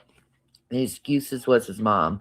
My mom sheltered me. My mom needed me home after my dad died. My mom didn't care about college. Yeah, blah, blah, blah, blah, blah. No, it's because you didn't want to do the work to better yourself.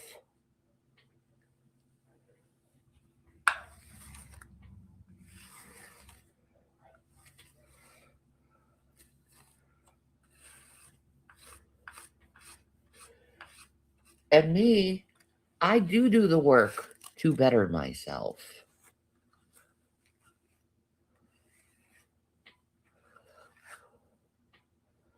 And I'm going to be a happy cookie. Oh.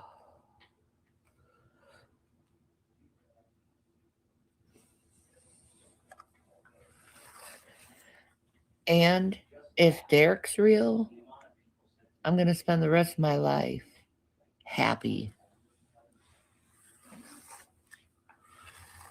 with someone who actually cares. He's talking about getting Highland cows, by the way. Just imagine me with the baby Highland cows. Oh, it's a dream. A girl can dream. But if he isn't real, I'm just going to keep going forward in life.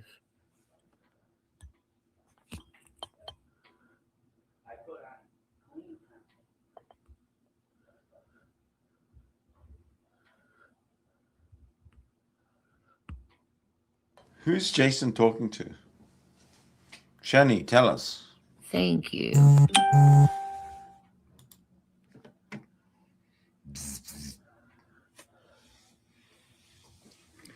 He is a sweetheart.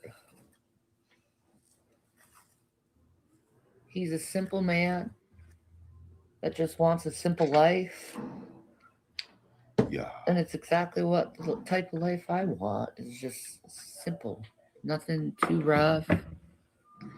You know, having my own homestead. Homestead, what's that? He is a sweetheart. I hope he's real. I hope he's real.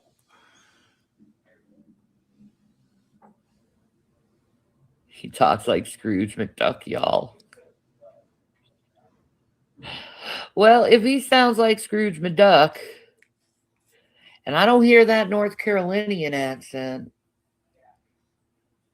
because I know that North Carolinian accent,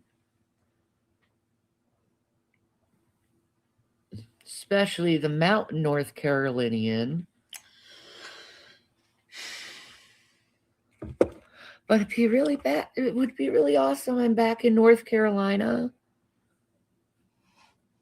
I know the state, so it's like I'd never be like without something to do. You know, take trips down to the south of the border and Myrtle Beach, and She's dreaming. go to all my old places that I used to go to.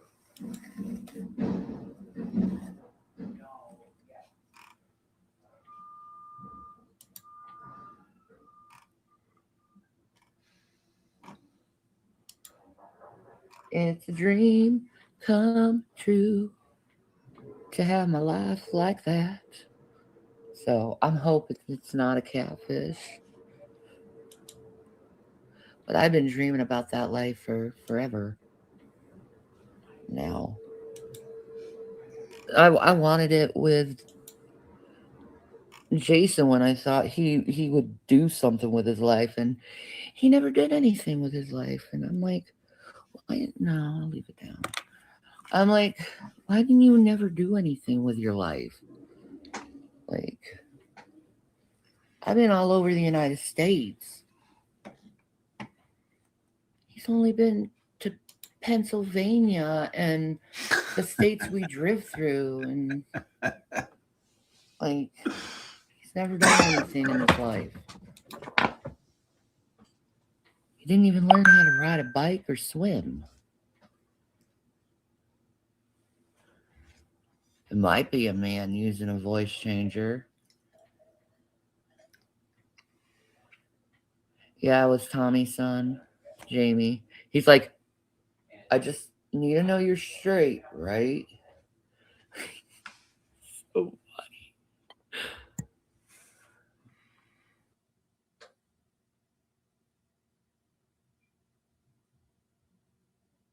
What did she do?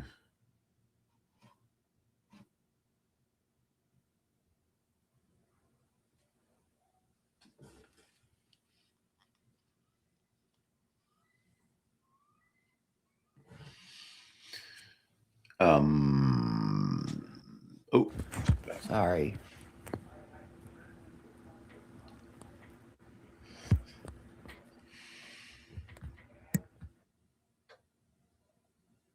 sorry. I do find it kind of sad that he's being catfished.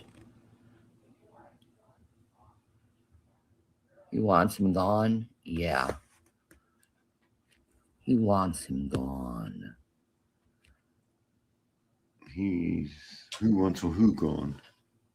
And they already know that I'm going soon, so. Ooh, can't wait for that.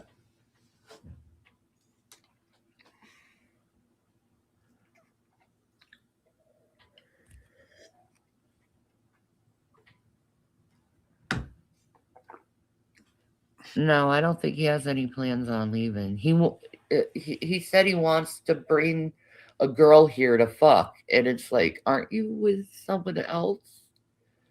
Like, why are you trying to bring another girl here to fuck? Fuck. No, I don't believe he's serious about anything.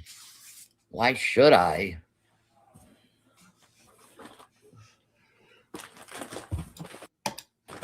He's never been serious to me about anything. What about you lying about cancer? How serious is that? And I'll just sit here with my cute pink socks, with my cute little Hello Kitty dress, and be cute.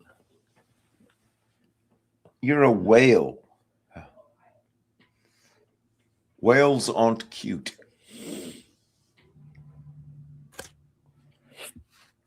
Generally. Yeah, wait until he finds out she's not who he says she is. I'm sorry, I gained a little bit of weight since, I took those pictures of me. I hope you don't mind.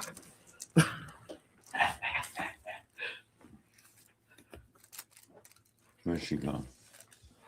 I'm sorry my hair isn't pink like it used to.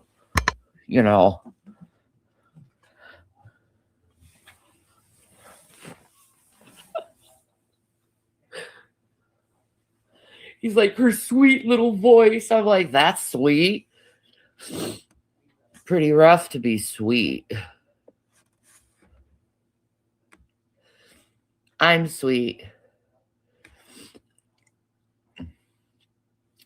You're right. What if it is Null? Oh, he's fucking fucked. If that is Null, he is fucked.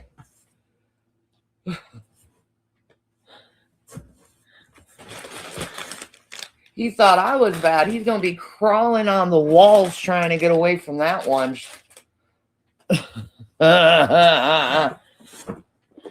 She one of those psycho, crazy fucking, don't fucking mess with her fucking BPD.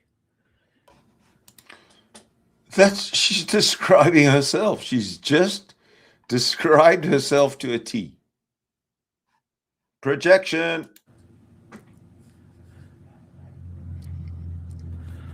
Yeah, nothing cute about her. That's for sure. Am I getting dressed up for Derek? Lilybug. Derek the AI. Just want to look pretty.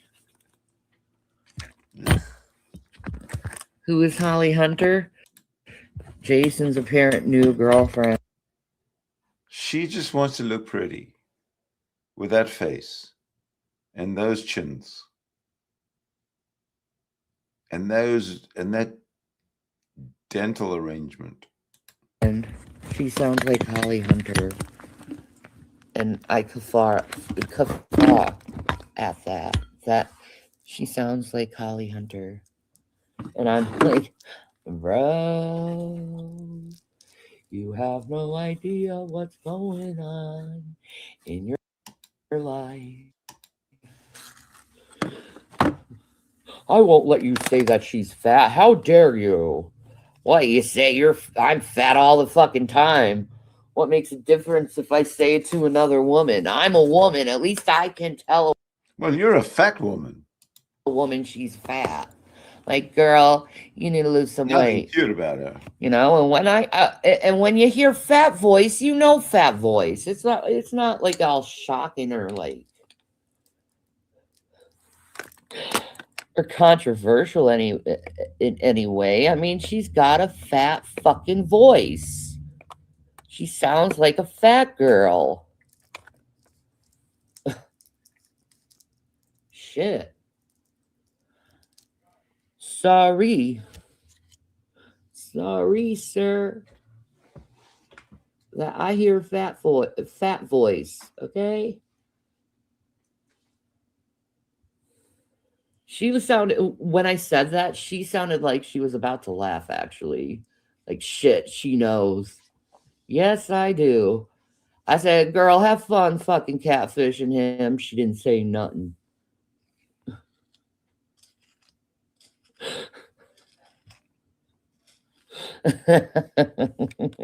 So, yeah, I gave her permission to catfish him some more. Because that motherfucker deserves to be catfished. You know what I mean?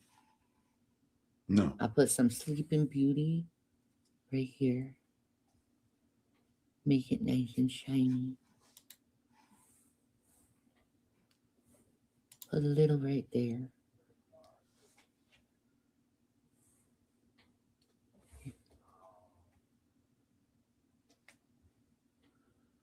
Don't be coming here in my territory. I'm just going to be like, catfish. Anyone want catfish? Catfish for $11.95. Catfish. Everybody want that catfish? Yes, everybody want that catfish. You better get that catfish. That catfish is for free, motherfucker. Why don't we just sit The back and enjoy catfish is catfishing, and the man can't figure out that he being catfished. And I can't help but laugh at that. Why don't we just sit back and enjoy what's about to unfold? That he be a catfished, and you know, he's still in denial over the catfish. So I'm just gonna laugh my ass off and see him fall in the dust where he deserves to be, is in the motherfucking dust. But catfish, $11.95 for a catfish, coming to save all the degenerate men out there from their horrible wives, and then forget the man even existed once they got whatever they want from the man out. So enjoy your catfish. Your catfish is going to do you good. Hell yeah. Hell yeah. When you on the streets and you're crying, why didn't I do what I needed to do as a man? Well, you didn't do what you did as a man. Instead, you took the simple routine. You acted like a little boy. You wanted to have a motherfucking mommy. And now you got what you want. Why are you complaining? You got what you wanted. You wanted the catfish. Well, you got the fucking catfish. Not my fault. The catfish ended up to be someone you didn't fucking want. I'm the only woman that'll ever love him truly, and the only woman that will probably only sleep with him, that ever will sleep with him. Oh yeah, he gonna miss his mama. He gonna miss that bitch. He gonna miss her. He gonna miss me. He gonna wish she stayed with me. But that's okay. Because I got clarity from the beast.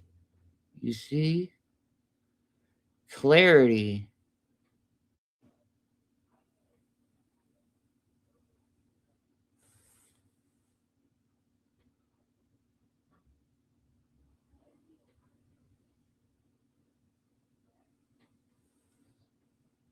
She already given him rules. I don't want to be around her. I really don't want to be around her. Why? Because I'm calling catfish.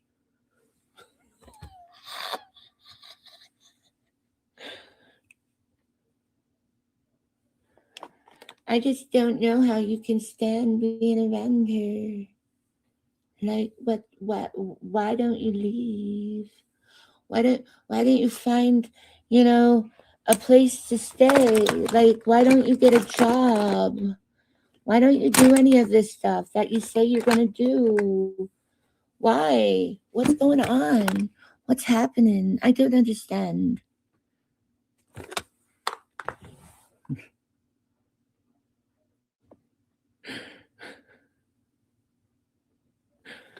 He need to get a job. He need to get a life.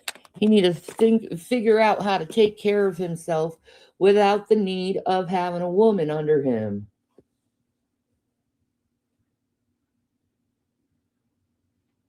Because he's in some really rude ass denial, and fucked up shit gonna happen to that motherfucker.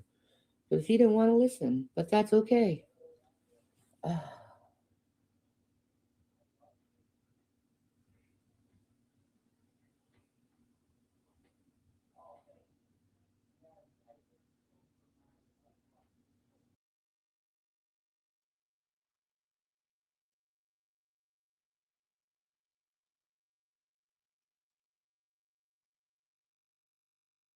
I could have been that unsophisticated if I wanted to. If he cheats on you at the beginning of the relationship, he gonna cheat on you through the whole thing. Trust me. Once he finds out you aren't who he is, or who he thought you were, he gonna be cheating on you and looking for another woman, and then you're gonna be crying, why doesn't he love me? Because he's a serial cheater.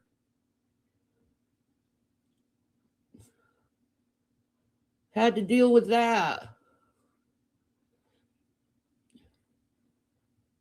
Maybe before you end up with him, maybe you should ask the ex-wife what she had to go through with him. You know?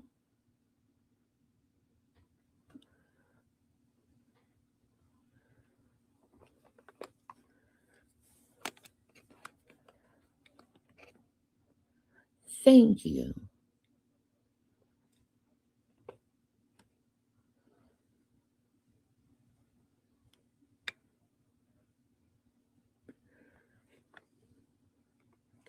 I was using this one. I like it because it's sparkly. I'm not sure what it's called. Wait. Star Mascara by Sador. It came with the box. Oh.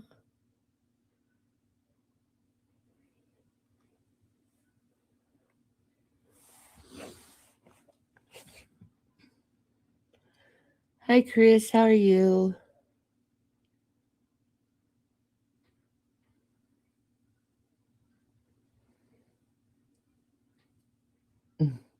Thank you, Danny. No, I am. I'm getting myself a real man. I'm hoping it's Farmer. I hope he's not a catfish. He sounds real, you know.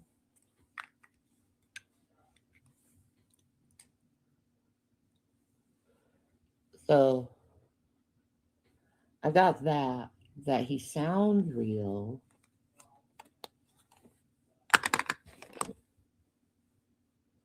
If not, though, I'll be fine. Maybe a little bummed out, but I'll be fine.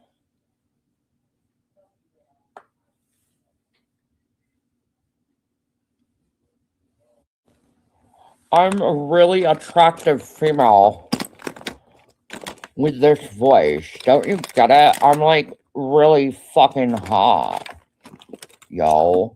You know, I may sound like I'm related to Beavis and Butthead, you know, especially Butthead. But you know, I'm just like I'm that like pink haired cute girl that looks like she's a baby. I'm just that. I totally look the way I sound. You don't understand.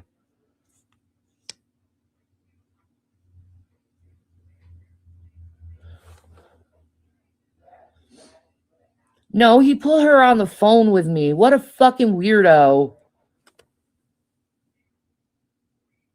Like, why would you want your ex to talk to your girlfriend? That's so fucking weird.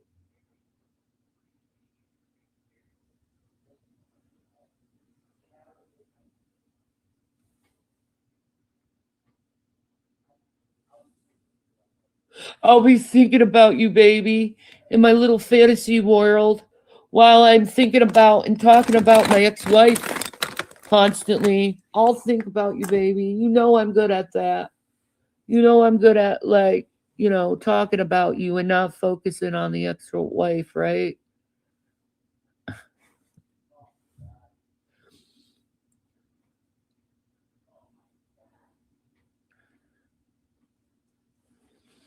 Why won't you be happy to me, Shanny? Why?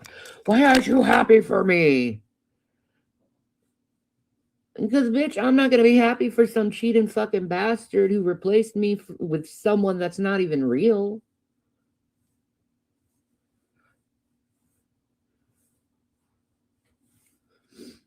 Like, if you wanted that, you talking to the wrong bitch. You know what I mean? There we go. I'm all pink and cute right now.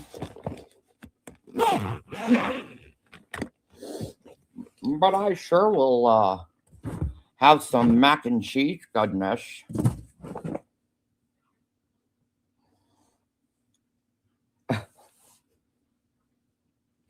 I'm sorry. Am I petty?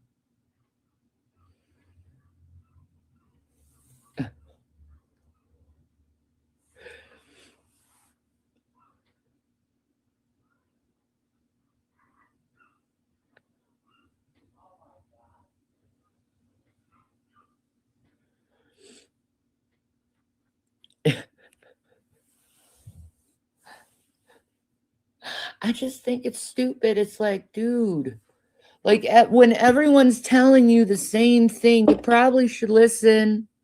It's not trying to hurt you or anything, or they're trying not to get you fooled. But of course, you're going to go on thinking you're going to get fooled by people that aren't trying to fool you. They're trying to tell you the dang truth, and you don't fucking listen.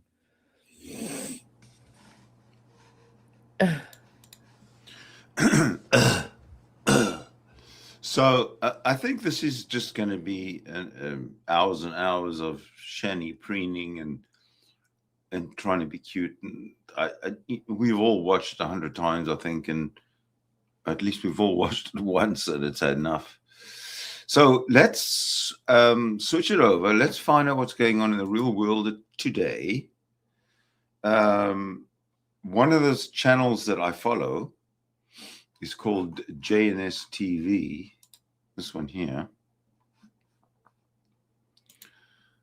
And they essentially are Israel news from the heart of Jerusalem. Get the real story behind Israel and the Jewish world without media spin. And I trust these guys.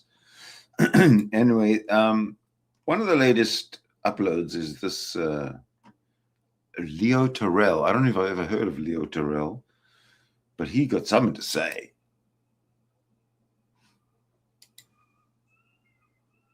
We're good?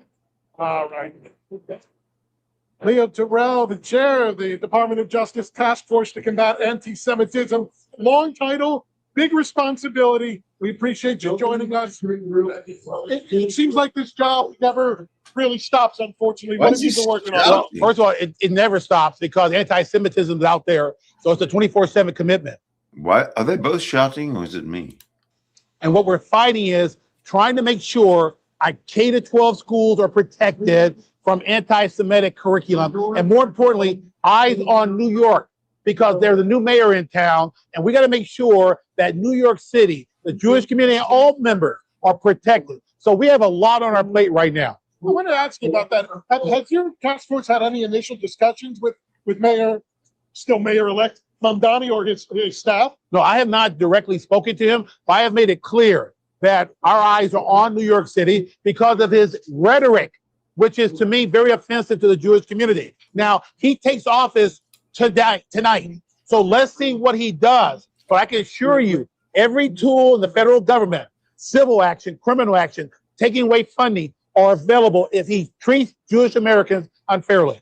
It was interesting. I read an article a couple days ago. The University of California system, which the Trump administration has pursued for its lack of willingness to do what it needs to do on anti-Semitism, kind of playing the waiting game right now was the tone of that particular article. They're not defiantly beating back on the administration, but they're also not really trying to reach a resolution in due time. How do you handle, a situation like that? That's a very good read. They're trying to wait out Trump. And I've said over and over again, we got to set up guardrails, because regardless of whether or not Trump is president until 2032, we have to make sure that the next president enforces anti-Semitic laws against the UC system. And so they can wait, but I got news for it. We're setting up those guardrails to make sure they treat Jewish American students fairly. And right now they're not, in my opinion. I just saw you meeting a couple minutes ago with the new ambassador for the State Department to combat anti-Semitism, Yehuda Kaplan. I mean, your job is an interagency thing. You're working a whole of government. He's new to that role as well. You're dealing with it here. He's dealing with it outside the borders, but we know that those two things come together. How do you intend to work with him? First of all, I'm so proud you mentioned him. He's a tiger. I am so proud to have him on the team of fighting anti-Semitism. And we have talked about my domestic approach, his foreign approach, and it is a collaboration, because we can do a lot together. And that's what we plan to do. I'm happy that he's on board. How do you see that working together? Joint projects. We're going to make sure, Yehuda's job is to make sure other countries are aware. It's really us, America, Israel against the United Nations, the world. So we got to get that message out. And the tools that I have domestically, the tools he has from a State Department, I think will be very effective. Leo Terrell, we always appreciate your time. No shortage of things to talk about. We'll talk again soon. Thank you very much for having me. Appreciate it. Thank you, as My always. pleasure. Always. Let's grab that mic off. Oh, yeah, thank you. Thank you, sir. Happy New Year to you. Same to you, my friend. Thank you.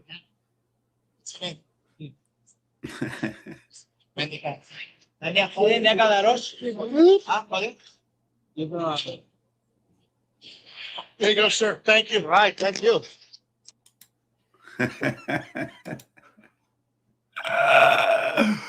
Typical Israeli, huh? So let's go catch up. What I feel about Mamdani? It's funny you should say that, because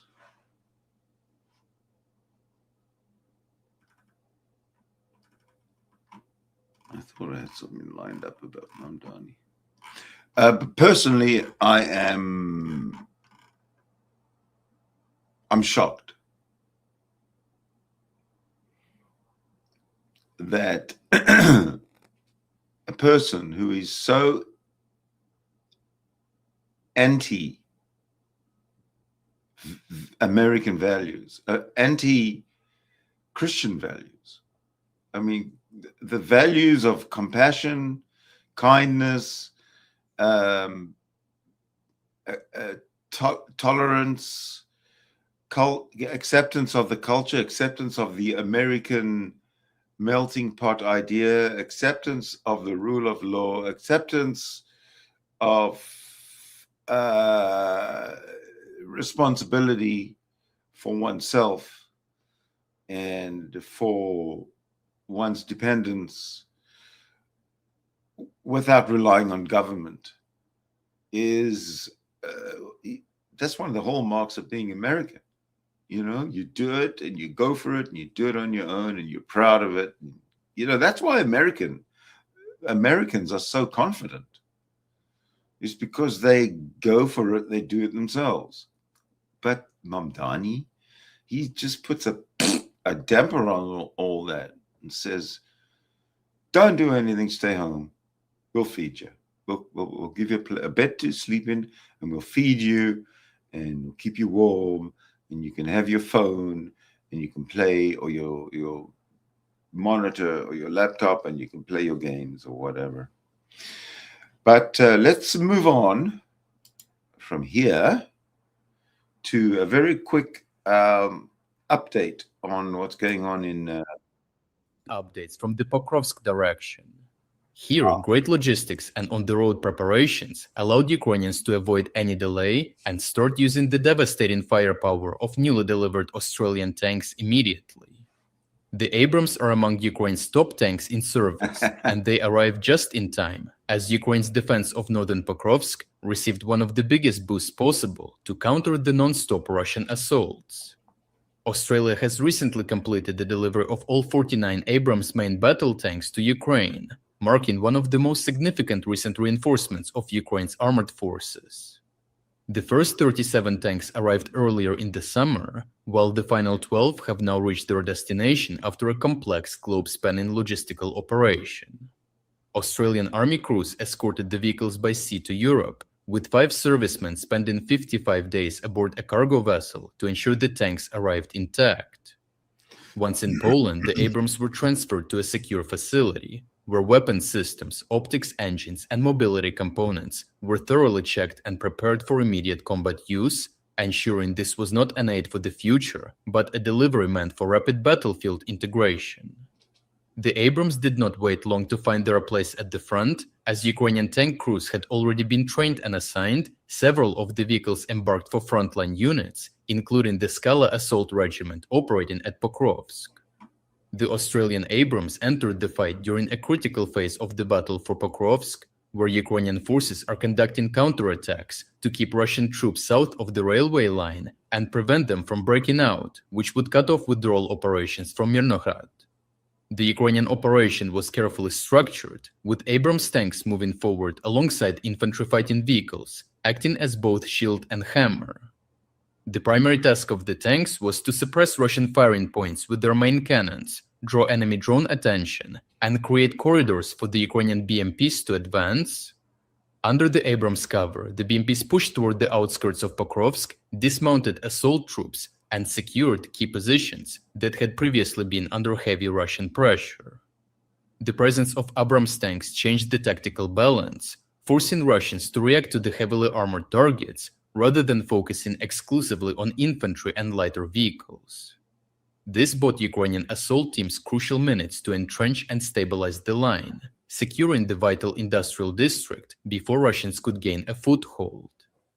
During the operation, one Abrams was damaged by Russian drones.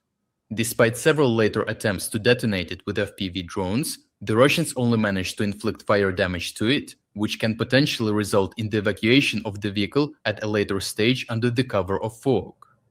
Crucially, the crew survived and withdrew safely, as confirmed by the footage of the open hatches of the tank, preserving trained personnel. This engagement fits into the broader picture of the Pokrovsk-Mirnograd sector, with Russian forces continuing to press forward with repeated assaults and infiltration attempts, while Ukrainian units respond with layered defenses and local counterattacks. On some days, Ukrainian officials report stopping more than 30 Russian attacks in this sector alone. Despite these Russian efforts and the persistent claims of full control over Pokrovsk, Ukrainian troops continue to hold the northern districts, disrupting enemy movements with drones, artillery, and now renewed armored support. This forced the Russian command to keep their attention split between Pokrovsk and Mirnograd, as multiple Russian units attempted to gain a foothold in the northern part of the town. Their efforts have so far failed to produce decisive breakthroughs, largely due to urban terrain, constant Ukrainian drone surveillance, and heavy losses. Ukrainian reinforcements, including rapidly deployed special forces, have already significantly salvaged the situation, even as logistics remain under pressure, as moments to withdraw are not found, but actively created.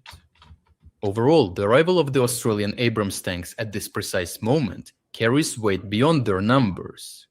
They entered combat just as Ukraine launched counterattacks to prevent northern Pokrovsk from falling and to blunt Russian narratives of inevitable victory. At a time when political pressure and peace discussions are intensifying, the Abrams' presence on the battlefield reinforces a simple message. Ukraine retains both the capability and the will to fight back, and new Western equipment can still shape tactical outcomes where it matters most. Lastly, New Year is in just 4 hours. So take advantage of our massive 60%. Wow. War. I tell you something. Yeah. War, you go to the front lines, you're dead. I mean, it was like that before. I mean, I avoided armies like the plague. And thankfully, I never went to one, as much as they wanted me. But you're right. Oh, what a nightmare. Okay, so that was a little bit about Russia. I would like to spend the next little while. Looks like we're down to 2 viewers. There's not much interest if Von Helton or Shanny or anybody's on there. But I would like to just sort of spend the rest of the day beside, off the topic of Shanny and Jason and Von Helton until later on. Maybe they'll reappear and something exciting will happen. But until then, I would like to spend some time with you on number one, on Mansour Ashkar. I watch this guy. I've been watching this guy since he started, and he usually explains exactly what his whole story is, but I'm going to let it unfold for yourself. So for the next, let's see, for the next 90 minutes, hour and a half, I'm going to let this run. He is 41 minutes, and the next one is back to JNS TV, both talking about Iran. Things are unfolding in Iran sort of on an hourly basis, it seems. So by the time we get through this, it all might be old news and things might have changed. But if you don't mind, let's just listen. Mansour Ashkar. I honestly recommend you follow him.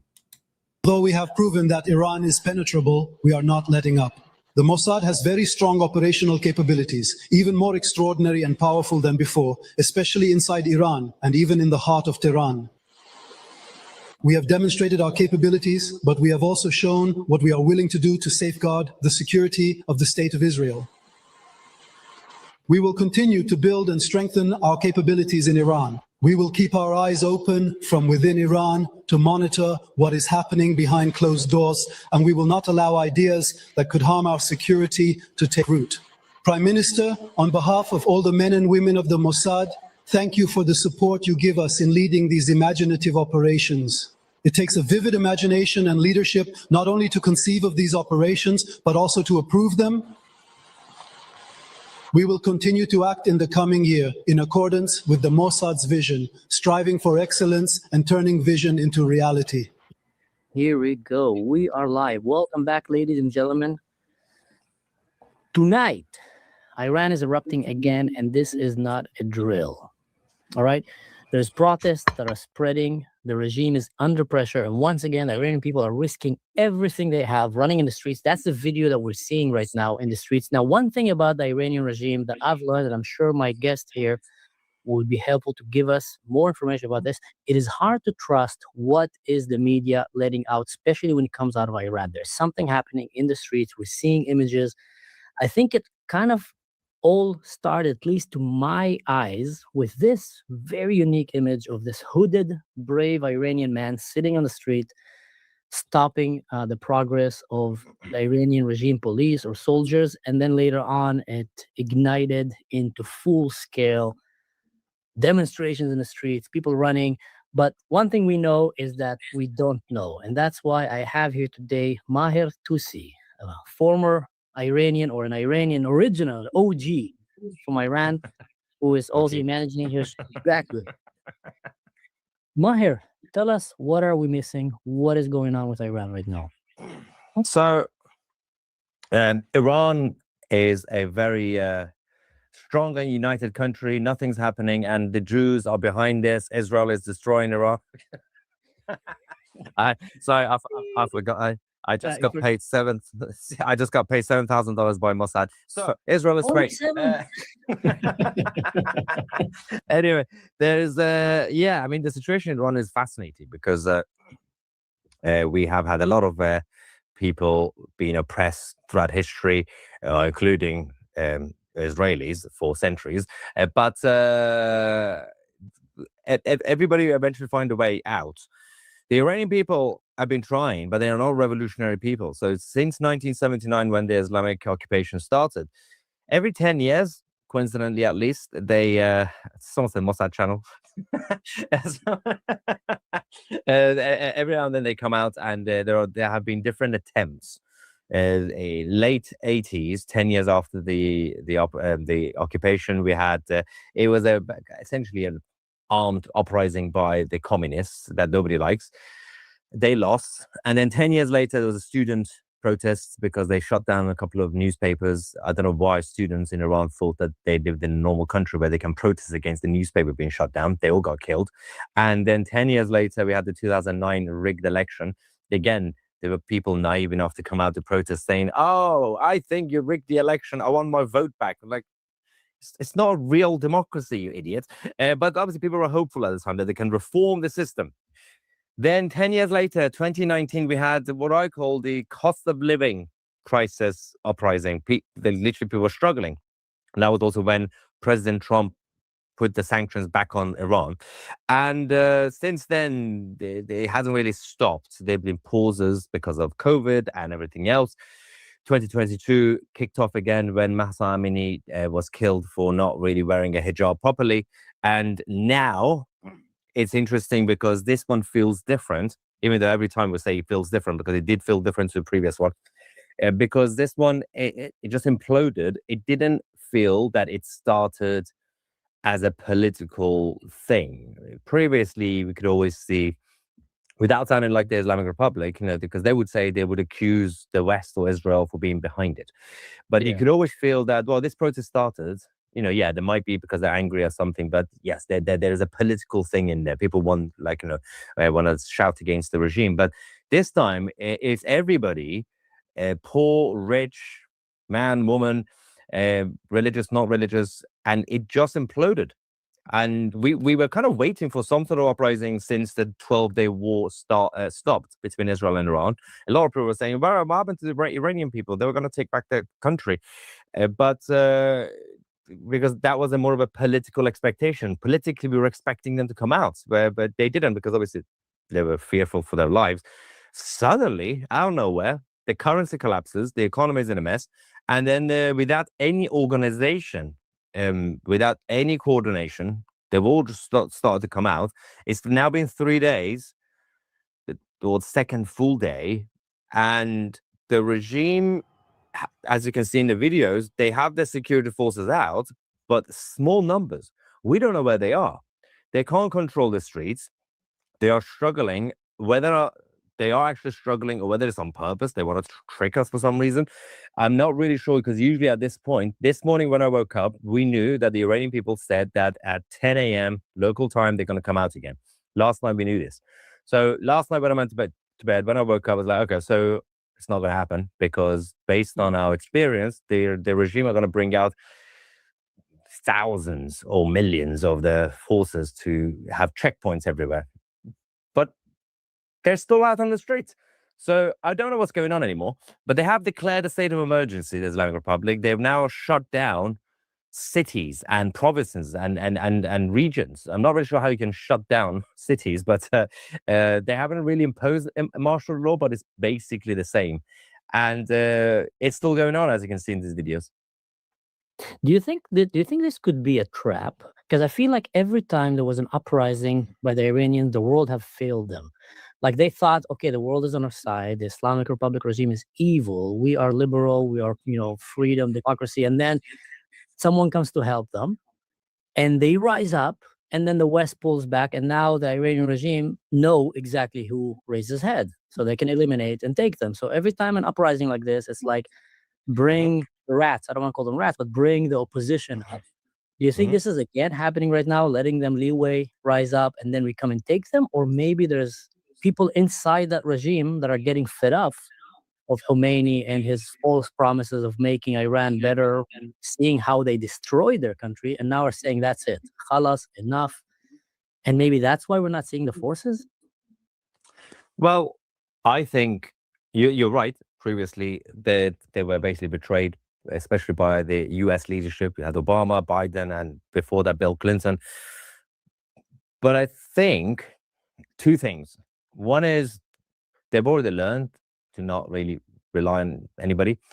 So I don't think they're necessarily expecting right now like the world to come and help. But at the same time, I think they've been motivated because they actually know two people care about them.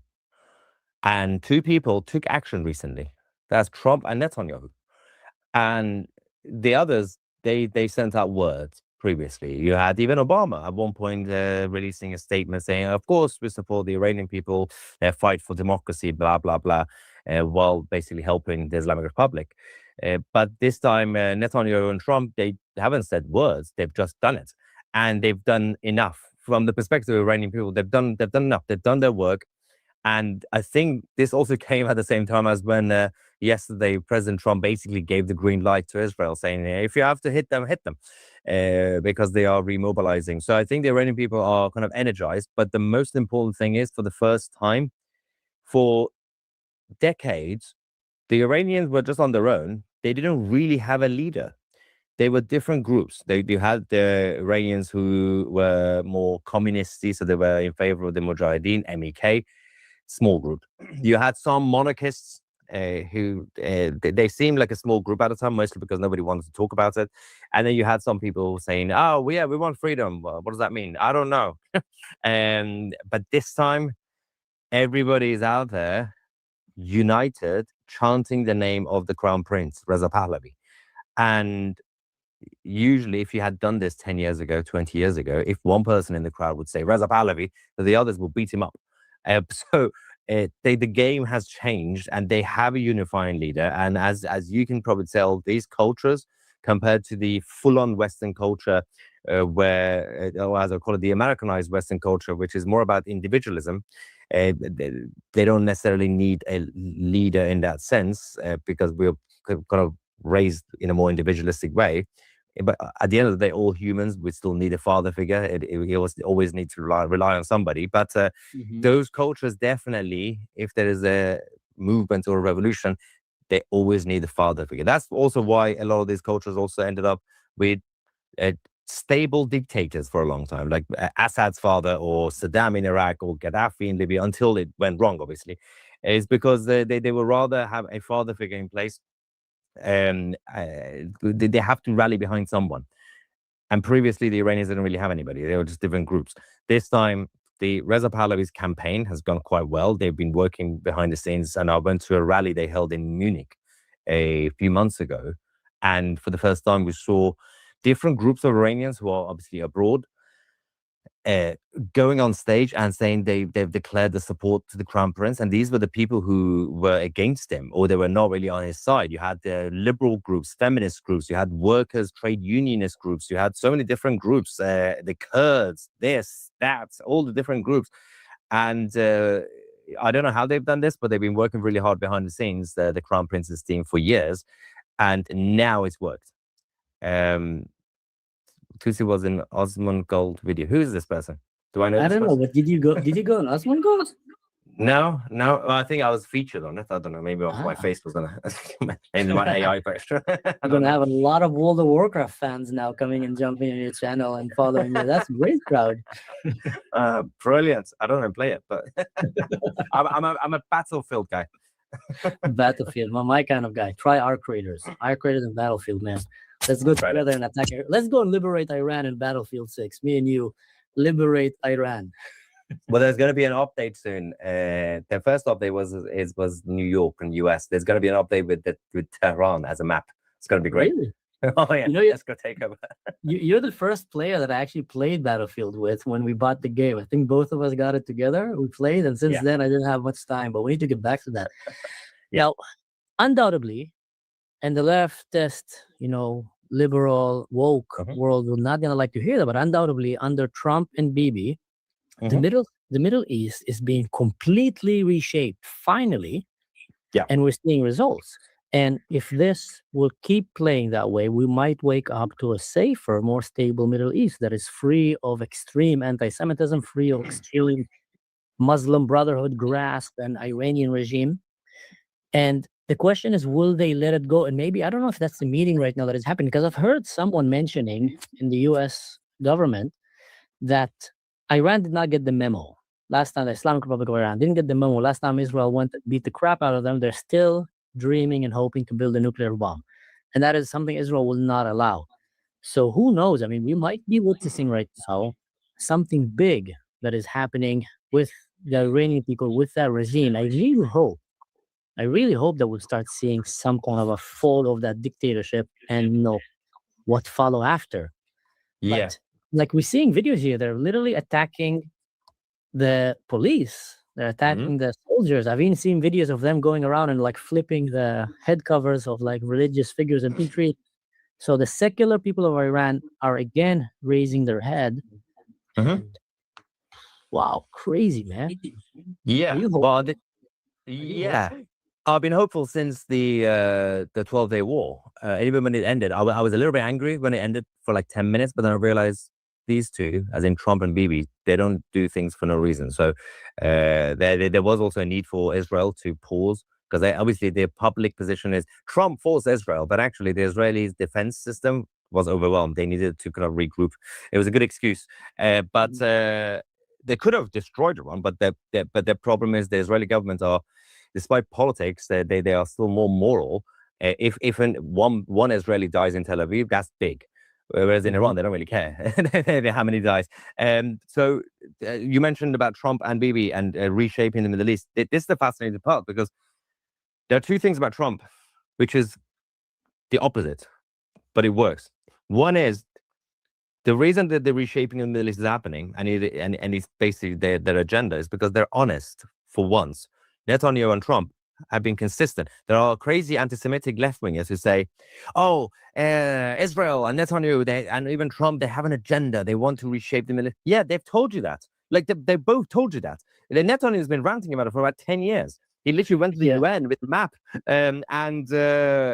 But also, while I said that there's honesty here, compared to, for example, previously, like, the previous leadership of the Americans, where they say, no, well, of course, people have to decide for themselves while going to the Middle East and causing chaos. And so at the same time, Trump, if you want to see what he's saying, don't take him literally, but take him seriously. So he would say one thing, but you have to like try to go inside him to see what he actually means. It's not about what he says, it's about what he's not saying. So you mentioned correctly over the last couple of days, even today, the US government, State Department, Marco Rubio, even Waltz and the ambassadors and all the others, they're coming out, the White House, saying, Iran hasn't learned the lesson, right? They didn't get the memo. It's that's the important thing, because until 2 weeks ago, between June, the end of the 12-day war, and now, the position was President Trump would go on TV and say, they don't want to talk about Iran. We destroyed them. Iran's been destroyed. They've learned the lesson. And they kept repeating it. And they stopped saying it.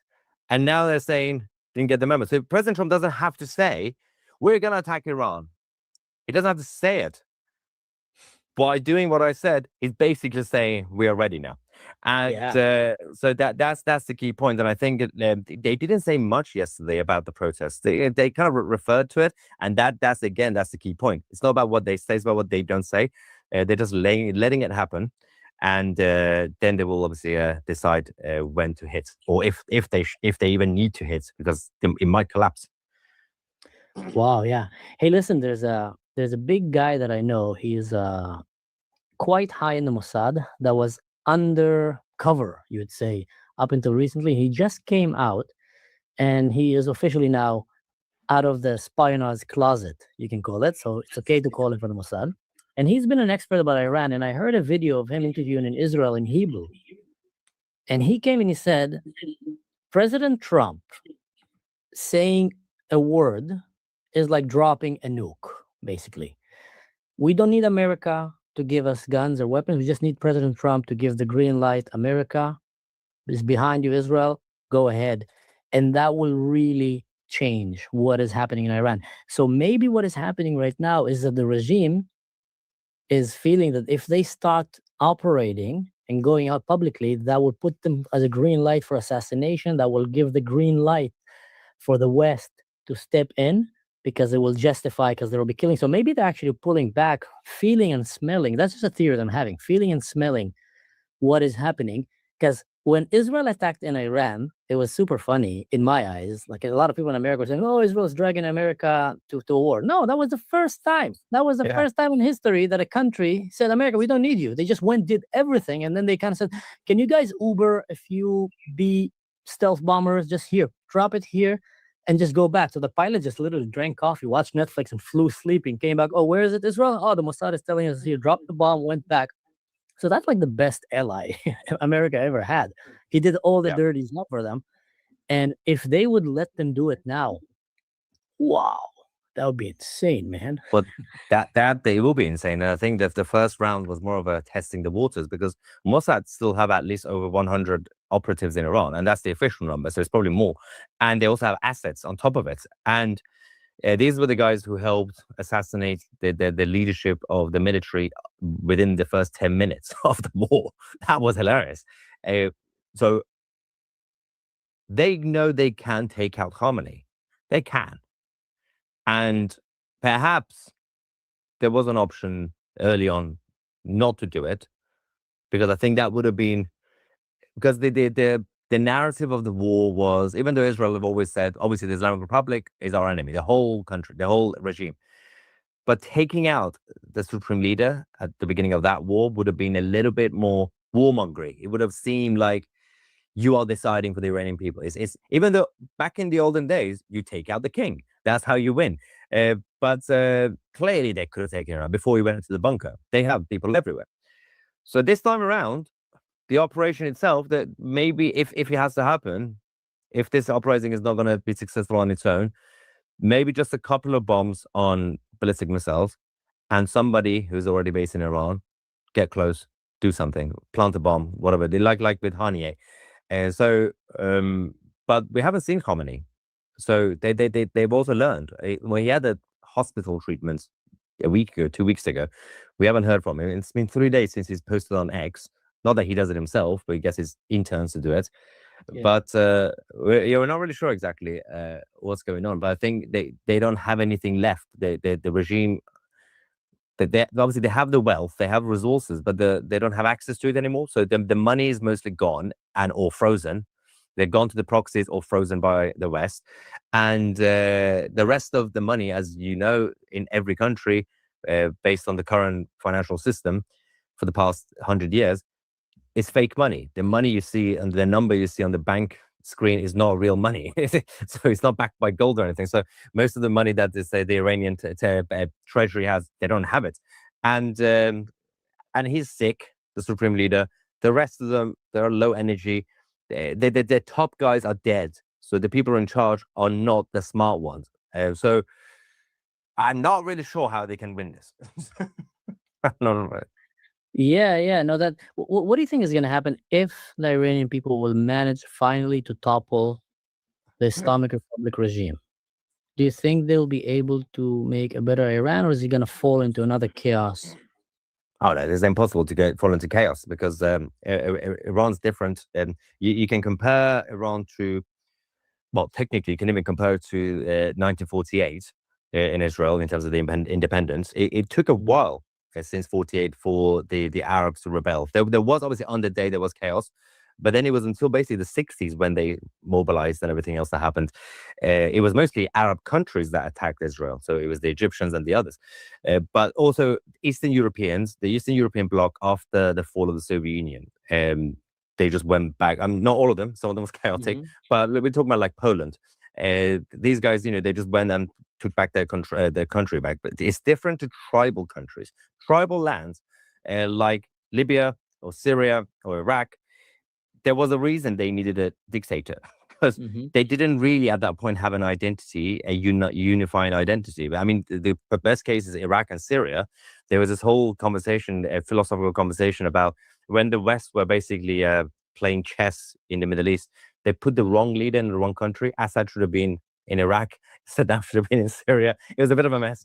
And but having said that, the problem here is that the Iranian people, the Iranian land doesn't have a vacuum. They don't have militants, whereas in Libya and Syria, they have different groups of jihadis. And ironically, in Syria, jihadis are attacking jihadis. So you now got ISIS attacking the HTS, which is basically Giuliani's government. It's kind of funny, but it's a little bit messed up. And in Iran, there's no vacuum. But if this revolution had happened 10 years ago, 15 years ago, oh yeah, it would still be a little bit chaotic, but not like Libya. It would have been not successful because they didn't have a unifying leader. Now they do. It's not about the crown prince being king. He's presenting himself as the leader of the transition period to then have a referendum. You make up your mind, but it's mostly about having the backing of the top people. So they've been working to get the military figures to quietly defect. And according to the crown prince, they got tens of thousands. Even if you have 1,000, that's enough. Even if you have 500, that's enough. And those guys, the grown-ups with guns, those guys will be the ones after the revolution who will take control, not in a coup d'etat way like in Egypt, but they will just be behind the scenes while the crown prince and his team are basically now saying, okay, let's have a referendum. They can say, we are the military guys. We are the grown-ups. We have the backing of the people and the country. Don't worry, guys. If anybody attacks us, we're going to stop them. You're not on your own. So again, it's all theory until it happens. But the Avengers, which Avenger will I be? I don't know. Would you be the You know who I'll be? Yeah. Iron Man. Oh, here we go. You got the looks. You got the looks. I was about to say you can be the Iranian Hulk, but Iron Man fits you better. Yeah, definitely fits you. Nah, I need to work on this. Wonder who would I be? Arrow? What's his name? You'll be Hawkeye. You'll be Hawkeye. Yeah. Hawkeye, exactly. Why not? Why not? You love your hats. Yeah. Here's like what always made me a bit worried for the Iranian people, because I agree with you 100%.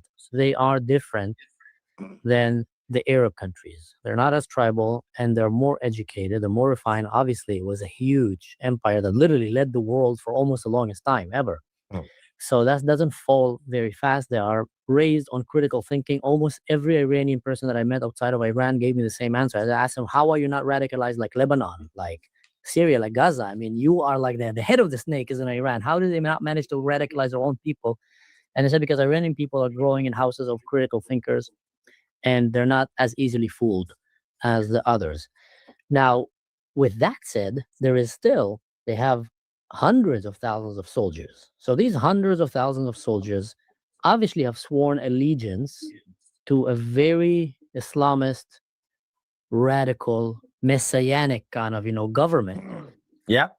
What are you going to do with them? Like, okay, that falls right now. They're going to kick them out. They're going to round them out. Like, what are you going to do with them? Well, I'm not worried about people in Iran are not worried about the soldiers, the actual military. They join to serve the country. It's different to the IRGC, the Islamic Revolutionary Guard Corps, which is also military, actually in charge. But they are the ones who you voluntarily join it because you love Khomeini. The real military side, yeah, you will still have people who are pro-regime, but over the years, over the last few years, you've had normal people joining it because they're like, it's probably best if we are there rather than the bad guys. And you will just judge it based on their action after the revolution falls. Because if you have the military guys who know the soldiers, they are keeping an eye on everybody and the crown prince and the referendum, whatever happens, then you can just see who is behaving, who's not behaving. And then these guys they're not radicalized like ISIS. They are brainwashed like the North Korean supporters of Kim Jong-un. And you are killing Kim Jong-un of Iran. If the Kim Jong-un of Iran dies, their God is dead and they are just powerless and they don't know what to do. They're not really even like Islamists. They're not really, because they're Shia. They're just following a leader. They're not even gonna say, "Oh, Khamenei is dead. It's fine. I'm gonna die for Muhammad." They don't really care. So, as the Sunnis would say, Shias are not even real Muslims. So, I was Iran man instead of Iron Man. I love that. Yeah, you're a bit of Iran man. But the only thing that they have to worry about is there is a group of an Islamic Republic people who were created about 20 years ago, 25 years ago, and they what we call them reformists. And they started. They had a couple of they had one president, a couple of presidents, including obviously Khatami in late 90s. And they had a movement, and then they went to the West. They went to America. They have a Iran lobby called NIAC, and they also exist in London. They don't seem fanatics. They might even wear a tie. They even say when they're outside of Iran, they say we are against the Islamic Republic now, but not for the reasons you think. And the problem is they were created as a backup plan. In case the regime falls, they would present themselves as the good guys. And they would say, oh, well, at least we have the experience. We were in Iran under the regime. And, we were trying to reform it from within. We failed. But, can we have a political party now in this new democracy? And that is a problem. So on the one hand, you want to have a liberal democracy like Israel, that anybody should be able to have a party. But on the other hand, you're going to have to impose some sort of restrictions. You don't want to have too much restriction because that's not a democracy. There's a big problem. Like what happened in the 1950s and 60s in America when they were going after communists. It got a little bit ugly. But you also can't really just let them roam. That's the only issue. No, I just had a guy that was a head of the Shabak, one of the heads of the Shabak, quite a top general there in my show that day. And I asked him that question. I asked him, do you sometimes need to override democracy in order to protect democracy? And of course, I was asking the choir because he said, absolutely. He's a guy from the Shabak. He was an undercover agent for years. He says, there's no way. If you want to protect democracy, you need to be able to play dirty sometimes to protect democracy. Otherwise, bad people will play dirty. And if they're the only one playing dirty, you lost it. Yeah. So Iran will definitely have to go through that testing of how to do it. But that's what I'm always wondering about the Muslim world. And Iran, I know it's a different cookie, but still, how long can the Muslims play stupid Islamic games? Like, seriously, I understand you start in a cave and your uncle comes and says, oh, Izbah al-Yahud, death to Israel. And you admire your uncle and you think oh, he's a great guy, I believe. And then he goes, Allahu Akbar, and boom, he gets killed. And then Nasrallah goes, Allahu Akbar, boom, he gets killed with a phaser and all his friends.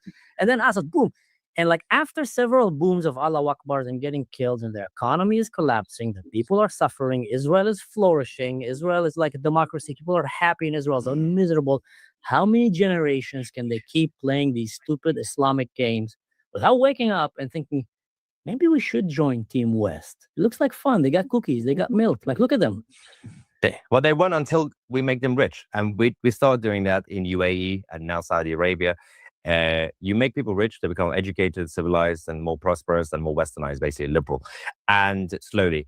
But the Arab mentality that came from Arabia, basically, and Muhammad, they were already isolated at the time.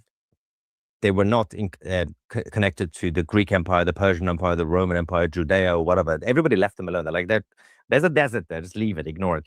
So when Muhammad goes to a cave and then gets choked by an angel for some reason, and then comes home, tells his wife, I got choked by a demon. And then somehow his wife said, I think that was an angel. I think that means you're a prophet. And then he listens to a girl. and that's how it starts. And the reason that's important is because the issue is that group, that tribe, were already outsiders, isolated. And then when they started getting in touch with the outside world, the Roman Empire and all the others, politics of envy. They were the original left-wingers without knowing they were left-wingers. So the politics of envy, and then they stayed, while they stayed poor, culturally poor, let's just say culturally poor, psychologically poor, they don't even think about getting culturally or physically rich. They want to blame their problems on someone else, whether it's the Jews or Christians or whoever else, or empires, imperialists, as they call them. So, but the only way to fix it is that the only successful American intervention in the Middle East was not the wars, was actually when they did soft power and made UAE, Bahrain, Oman, Saudi rich. So they helped them not just get the oil, but because it was in the interest of America, but also bring the West to Dubai, to Abu Dhabi, to Riyadh. So, and then those guys that realized, well, we don't have to do what we used to do back in the cave days.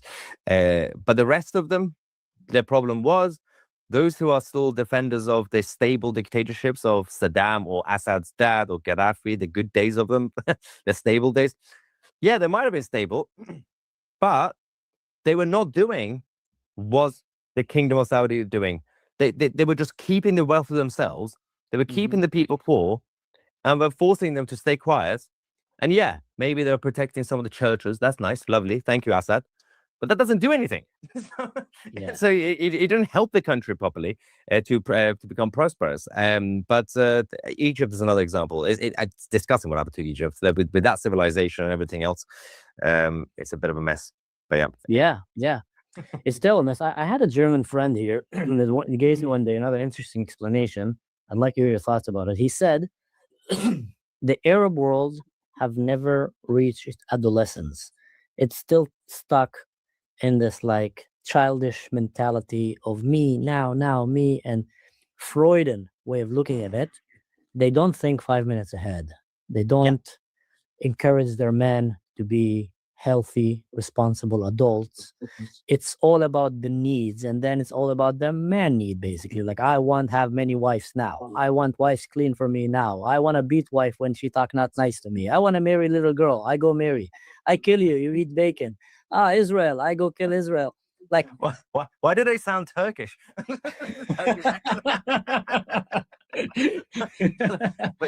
but you're right though. People keep saying, "Oh, Islam is younger than Christianity. That they'll evolve. They're just behind." Firstly, it won't evolve because Islam is a fixed text.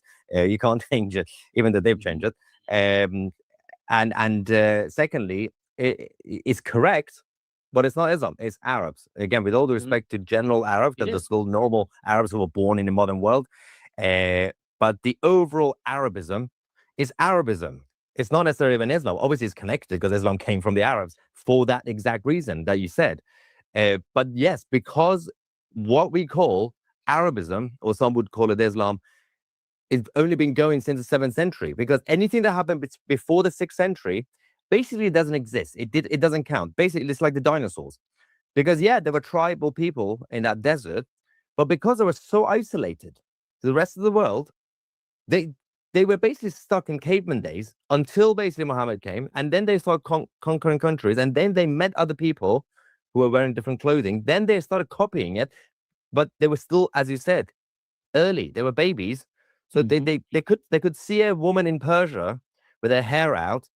They would see that, okay, so other humans also that do other things. So, but they were like, we don't understand. What do you mean your hair is out? I mean, that's just a weird example, but or they're eating pork, for example.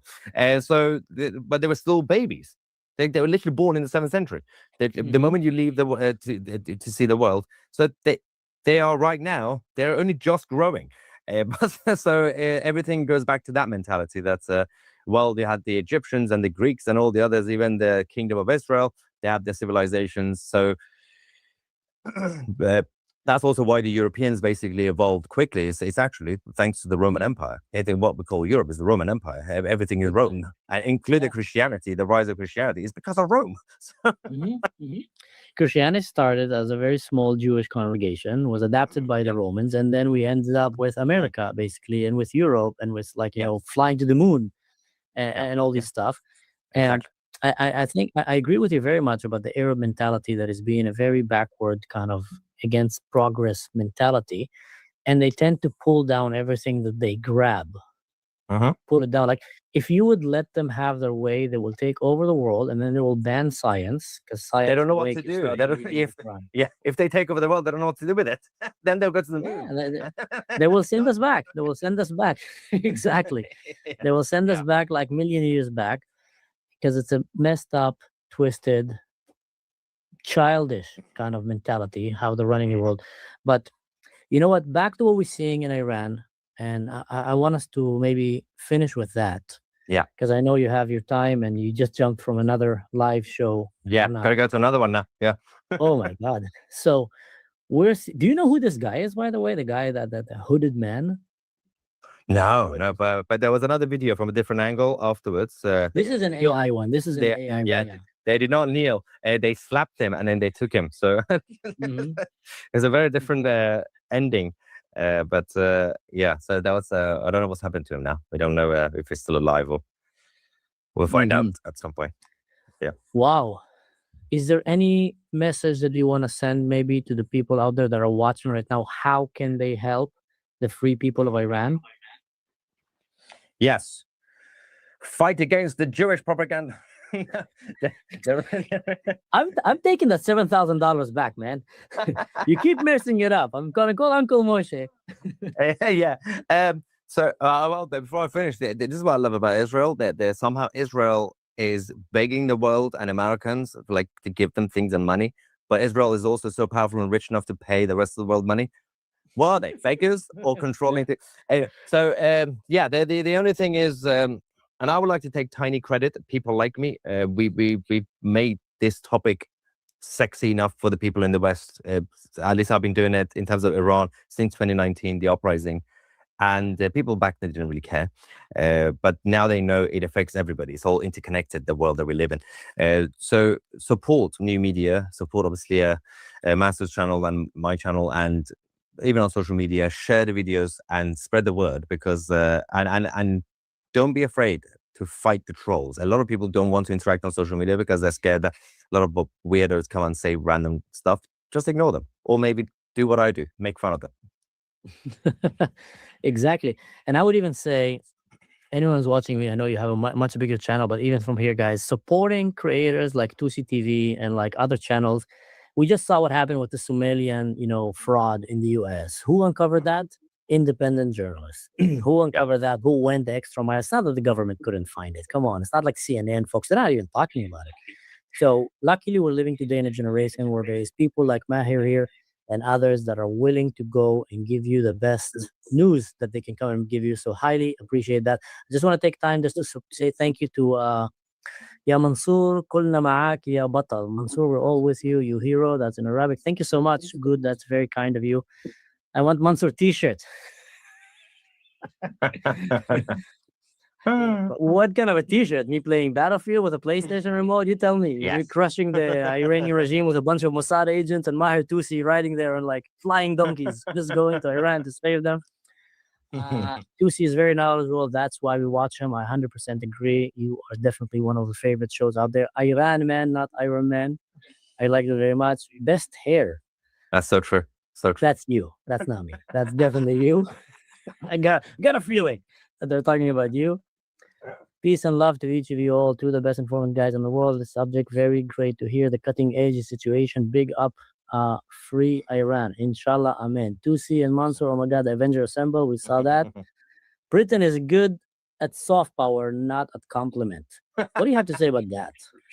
But I think we've also lost that. I don't even think there's any power here anymore. I'm not really sure what's going on and who's calling the shots. I used to still want to tell myself my own conspiracy theory that don't worry, the deep state, the Buckingham Palace and Foreign Office are still running the world. Yeah, I'm convinced that's not true anymore. No. I really wonder what will happen with Britain in the next 5 years. It'll be quite a show, quite a shit show. Well, anyway, thank you so much for coming, brother. I'll catch you up on that. We're going to go play Battlefield one of these days. To all the viewers, thank you for coming here. Stay safe. And in general, don't do anything stupid or don't do anything that I would do. See you next time. Protests have erupted across Iran. Now, we've seen this before, but this time something is different. The protests didn't start on college campuses, and they didn't start in the street. They began in the bazaar in Tehran. It was the shopkeepers and the shop owners that started this one. Why is that unique? Because in 1979, the Iranian Revolution, which brought this regime to power, began with the same shopkeepers. Is this possibly the beginning of the end of the Iranian regime? To answer this question, I am joined by my dear friend and returning guest, Dr. Harold Rode. Dr. Rode was a Pentagon official, and in the U.S. Department of Defense, he specialized in Islam and Iran. There is no one that knows Iran or Persia better than Harold. He learned there before the revolution inside Iranian universities, and he understands it better than anyone else since 1979. To answer these questions, we're now going to speak to my dear friend Harold. Harold, great to have you. Dawn, it's wonderful being here, and I hope I live up to the introduction you just gave me. Well, if anybody understands just a fragment of what you've done in your life, Harold, then they'll know that what I said is correct. Thank you. You know, Harold, it began just 3 days ago, and now we're seeing protests throughout the streets. We're seeing tear gas. We're seeing people running. We're seeing Iranian individuals standing in front of the IRGC guards as they charged down the street, just sitting there in quiet protest. But I said as in the introduction, we saw this 4 years ago with the woman who protested and was eventually killed because of her hijab. Is this something different, and why? If you look at Iranian history, all the elements are always there against the regime. As long as the regime is strong and can do what's necessary to keep itself in power, and you do that by allowing people to make money, and that's why the Bazari thing is so important here now. You should be fine. We don't maybe like that because we believe in down up. The people decide what's going on. Unfortunately for them in the Middle East, it's not that way. It's top down. They expect the leader to keep order. The leader, from an Islamic point of view, is there to ensure good, and good means Islam, and eradicate bad. And that's what they expect their leaders to do this. They may talk to us and say all sorts of words otherwise, but that's not it. Now, you mentioned the Bazaris, and this is key. The Bazaris are a major element of support for every regime historically in Iran. These are the shop owners. Yes. Specifically in the bazaar in Tehran. When Tehran has been the capital of Iran since the early 1800s, not before it was Isfahan, and then in a few other places. Isfahan's more in central Iran. And always, shopkeepers sounds like it's small-time business. It's much more than that. There are serious big-time money makers, huge rug dealers, for example. Rugs cost money, a lot of money. You need money for investment for this sort of thing. And the Bazaris, we're talking about big business. That's what the bazaar is. They have a word in Persian, and it's used in Arabic and Turkish as well, for trade. It's small-time trade, and then there's big-time trade. This is big-time trade. These are people who made deals with the regime, and the regime made sure that they had access to money. They did other things besides the bazaar, for example. There's a huge problem in Iran right now, and it's one of the other major reasons that there is a revolution going on right now, and we'll see if it succeeds, is that there's no water in Iran. Now, here is a country, it's a very highly sophisticated country. The civilization is awesome. They managed to take a desert, which most of Iran is desert, and they found ways to use underground water, and they knew how to preserve the water for next year into the future. What these guys did, who are running the country right now, is they themselves sold off rights to build dams and to pull out water from the ground. And the result is Iran has no water. Now you say to yourself, Wait, why is that? Wait, first of all, you're talking about the Iranian Republic. I'm talking about the Islamic Republic now. So before we go back to this, Yeah. Zara, I want to understand this because we've heard about this. At least I've heard about this in the news, the large dam in Iran and so on and so forth. You're saying the Iranian Republic regime, they sold the rights to their friends and Bazaris as well. And so why is there no water? Shouldn't their friends profit by bringing in more water? But what they do is most of Iran's water historically is from underground aquifers. And if you start pumping these things for your fields that you bribe somebody to get nearby, guess what happens? The water disappears. And they pumped way too much, and the dams are collapsing, or they have no money. Or in Tehran, you turn on your tap and there's no water. You can get along with people beating you up from time to time, but it's a little hard for human beings to get along without water. So let me ask you, Harold. We've seen that the Iranian rial, their currency, is 1.4 million to $1. I mean, I don't know if there's another country in the world. I mean, just imagine paying for something at 1.4 million. I mean, what's small change look like? You have to bring a truck just to pay for, buy a pizza. And Iran has had 100% inflation over the last 2 months alone, in October and November. Food prices have soared 70% in December alone. The people are hungry. However, there's the people and there's these bazaris. Take us deep now inside the bazaar, inside the personality. Who are these people? How did they manage to overthrow the regime in 1979? Why did it begin there? What is the power of this regime, and why is Iran scared about them? In 1978, I studied in Mashhad, which is northeastern Iran, on a bus ride 17 hours from Tehran to the east. About 4 hours more is the Afghanistan border. It's very far away from Tehran. Now, I lived through the early and mid stages of the revolution. The revolution isn't a day, then one guy leaves and another one takes over. It's a process. We are in the same process now. What happened then was, here I am going to university, and I'm telling you the story because it's totally relevant for what is happening today. And as a nice 28-year-old guy at the time, I'm from America, and I know I'm asking people about what do they think about the Shah. In America, you could talk against many people, whoever the president is, people talk against them. People like him, but you don't get in trouble for that. But you did back then. So when I ask these questions, or even more importantly, religious questions, who is your family's grand ayatollah? The system is that you are part of a grand ayatollah's operation. Everybody was. This is even under the Shah before. If you're wealthy, you donate to the system.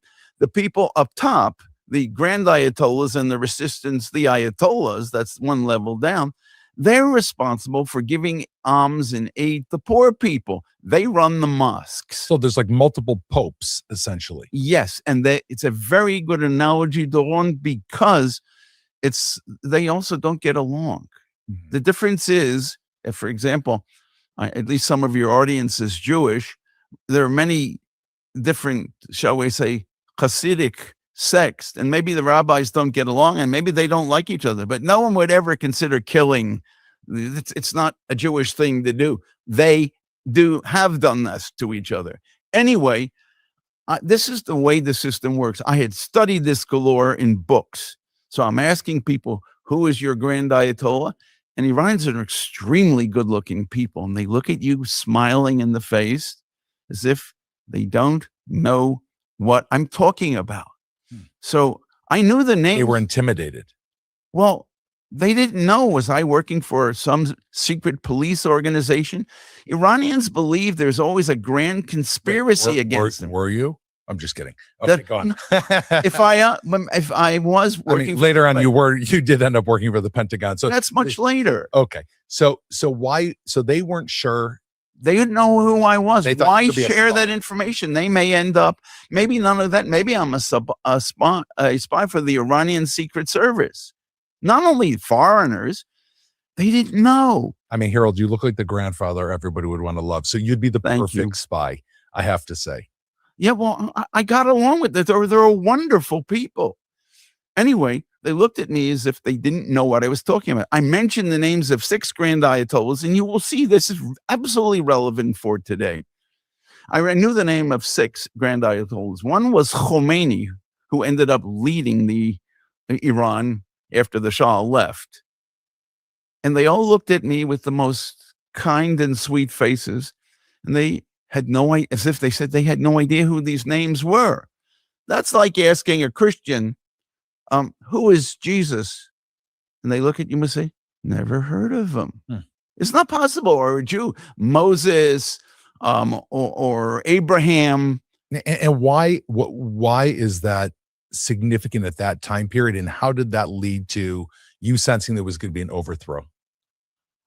What happened was, all of a sudden, when the Shah was not doing what was necessary to keep himself in power, which means reminding him who was boss. You send in the police to knock a few heads. I'm not for that. I'm just describing the way the society works. And he wasn't paying off a lot of people, correct?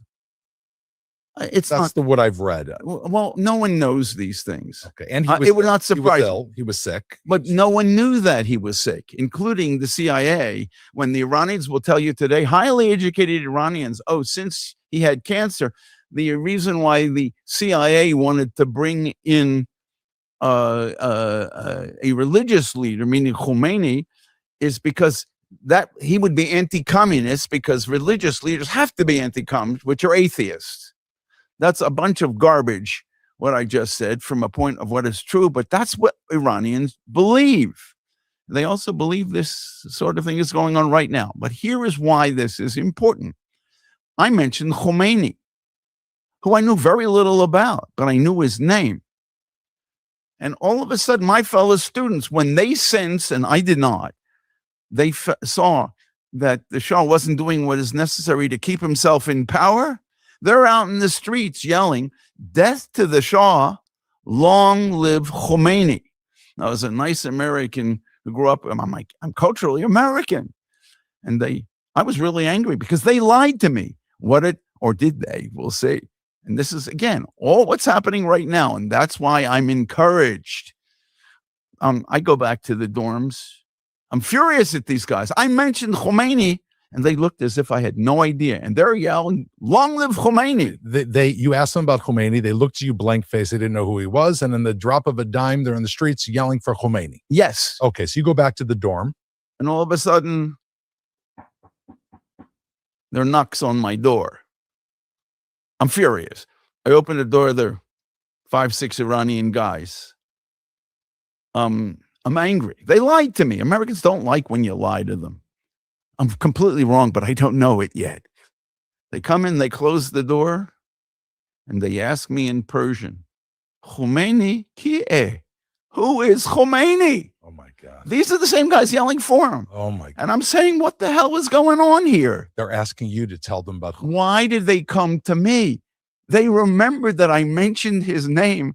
They hadn't the clue who he was, but they began to see he looked the new idol to worship. It's called Bot Parast, bowing down to Buddha. It's not Buddha, the head of the Buddhist religion, shall we say, or whatever, philosophy. They're statues of him. And you bow down to strong men, and you kick and do other things to weak men. So word went out on the street that Khomeini was strong, and therefore he immediately rose up to gain the allegiance of the masses without them even knowing who he is, his background. They just knew he was powerful. Exactly. And that leads us to where we are today. There is no doubt, I've seen a lot of videos from Iran in the last few days, and it is very clear from the people out in the streets. Yes, it's the bazaris, but they're also paying because they've got money. The younger people out in the streets, and it's very interesting to see what happens. Up until yesterday, it's not just the last few days, it's been happening before. Up until what would happen is when there was a fight between, or people are yelling things, and they were very, if anything, they were yelling, death maybe to the dictator. Now they're yelling, don't be afraid, don't be afraid. We are together, we are one.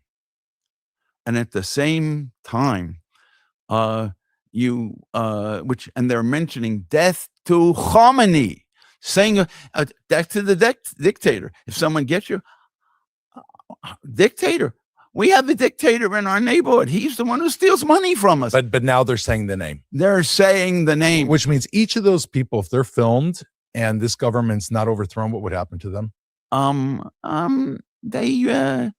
Well, let's say they may not be here in a few days. They disappear. And in the Middle East, pretty much everywhere, and I can explain culturally why that is. When you don't kill somebody, you torture them first. They must suffer, and only then do you kill them after they've suffered. So, Harold, if you've got people in the streets, what began in the bazaar, supposedly under economic background, and just to add a little kind of sugar to this, almost to make it hilarious, a little saccharine here, which is that the government declared an emergency situation for the first time ever, I understand. And they declared that everything was essentially shut down except for the hospitals. The storekeepers shut their doors. And this is one of the websites you sent me in Persian that had translation.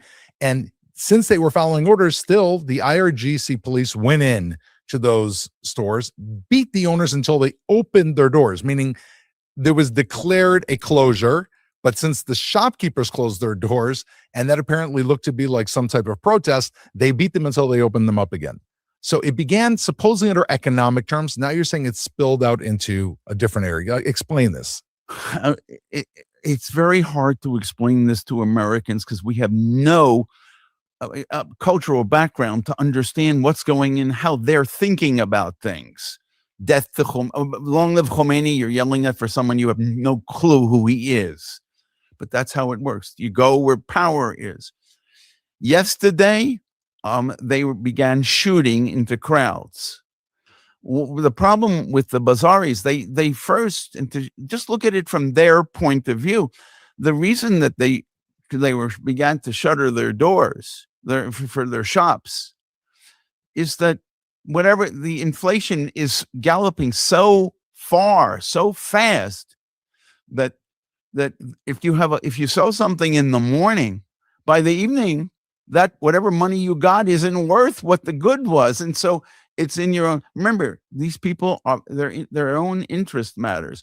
And now that the Bazaris are affected because the government was paying them off galore and bribing them with all sorts of things, bribing means giving them opportunities to rob the system blind.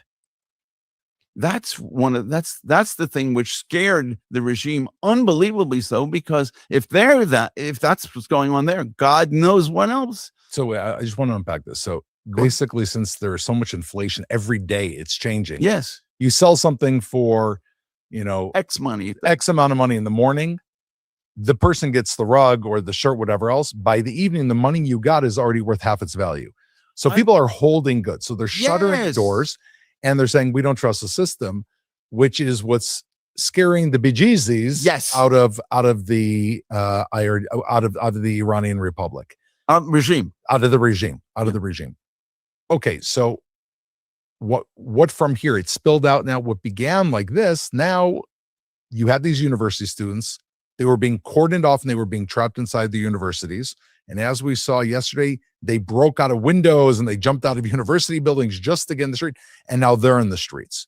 What does that mean? What's the symbol of the university students joining this? Why do young men, why are they drafted at the age of 18? They don't have a fear of death. And it's these young people in the universities. And these are very, very good universities, world standard good universities. They want to be out. They know what's going on in their country. They want to be part of the action to overthrow this regime. Are they anti-Islamic? No, they're not necessarily. They're anti-Islamic regime, 100%. But they want these people gone because they destroyed the country. Under the Shah, for example, everybody knows about Iranian caviar from the Caspian Sea. everything was limited on the amount of caviar fish that you could take to destroy them. Rugs, there were standards. The moment this regime came in power, everything went. You know what type of caviar you're getting a lot now from the Caspian Sea?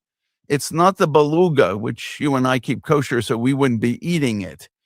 But the beluga fish almost died out because they were overfished, and they brought in what are called lumpfish from central United States.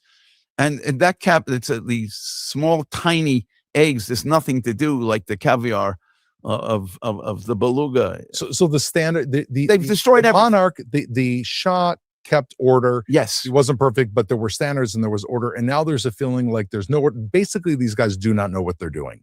They've crashed Iran and they've crashed the economy. Now, it's important to say that there was a protest 60 years ago to throw out the Shah. And now the same people that went to throw out the Shah are now yelling, death to Khomeini and everything else, trying to throw out Khomeini. What are they looking for to replace him? They've tried a Shah. Now they've tried the Islamic Republic of Iran. What's next? I was 28, 29 years old when the whole revolution took place. I'm now 76. You realize how long ago that is? It's, 46, 45 years ago? It's almost, these people have no experience of what life was under the Shah. And the result is you do have people in Iran who are calling for the son of the Shah, which we used to call, or they used to call Baby Shah. Well, that guy is almost my age and a very nice guy. And they remember and they've heard stories about what life was like under the Shah from their parents. We made a big mistake, but Iranians will never admit they made a mistake. And so some are calling for Reza Pahlavi, who is the son, and the crown prince, they call him. Crown prince. Who's in exile. Who is in exile. In London, I believe. In the United States, mostly. Now. Okay. He has, he's in LA, Los Angeles. He has a house. I know him. A wonderful man. You've met him? Many times. Okay. Tell us about him. First of all, he's a very nice guy, and you can't not like him. All right, that sounds like what President Trump would say. He's handsome. Iranians are handsome. I know, but President Trump likes handsome leaders, as okay, including that of Syria. So, is he? But his father, is he corrupt? What's he? He's not calling for a monarchy. Well, he could be the glue. Everybody knows him. Please listen to the difference between a glue and a leader. He could be the glue. They want to keep their country together. Most of these minorities, for example, the largest, probably, we don't really know for sure, the largest group in Iran are not Persians, but Azerbaijanis, Azeris. There's very hard to know the difference between the two because so much of the upper class of Iran, including Khomeini himself, his father is Azeri. He knows from home. He knows Azeri is Turkish. So the crown prince sitting in the United States, what does it look like? He's in exile. Why are Iranians chanting his name? Because they're looking for, as I think this phrase before, Bot Parast, a Buddha, an idol to bow down to. Do they not remember his father that they threw out? How could they remember him? Again, we're talking of 45 to 50 years since the time of the revolution. Most of these people don't remember this, but they hear from their parents how wonderful things were compared to today. And boy, did we make a mistake. Well, they won't say it. Reza Pahlavi is a wonderful man. He could be the glue to keep everybody together in one thing. Reza Pahlavi's wife is Azerbaijani Iranian. Reza Pahlavi's mother is Azerbaijani Iranian. And Reza Pahlavi's and the Shah, the former Shah's mother, was also an Azerbaijani. Again, all Turks. Well, let me ask you. But I want to understand, Harold. What would it take for him to come back into power? I mean, what would the people on the street have to achieve for him to return? I don't know if we can know exactly, because in situations like this, the same happened with Khomeini before. is you really can't know who's going to be the leader. You can't know how the demonstrations are going to go. You have to be prepared to strike when all of a sudden the regime appears totally weak and incapable of keeping itself in power. Well, how can they strike? They don't have guns. Who knows what they have?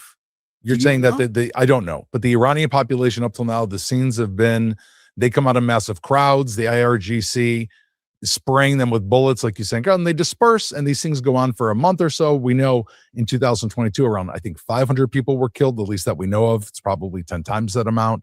People went missing, but they end. I mean, how can the people overthrow a regime in order to enact change?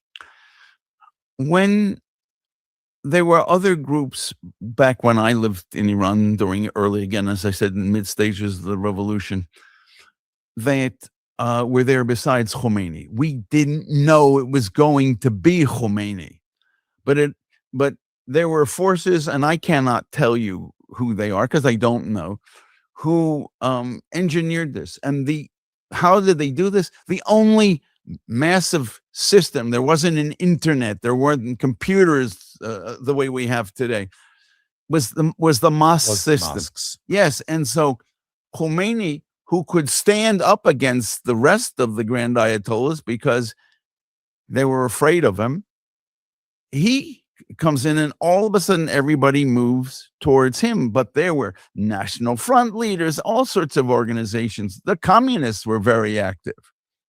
Was he the most radical? I don't know what that means, the word radical. They were all, let's say, God forbid, there's someone standing here, which there is not, and you hate him for X, Y, and Z reasons, and I hate him for ABC reasons. We don't, but that doesn't mean that who's more radical. I see it my way. You see it your way. This is how they think. I don't know I don't want to use those words, even though I do, because I think it confuses people. We're trying to understand the Middle East in terms of Western terms. Which is power. It's based on power. Absolutely. Let me ask you the following. Yeah. So the people, you're saying there could be forces here.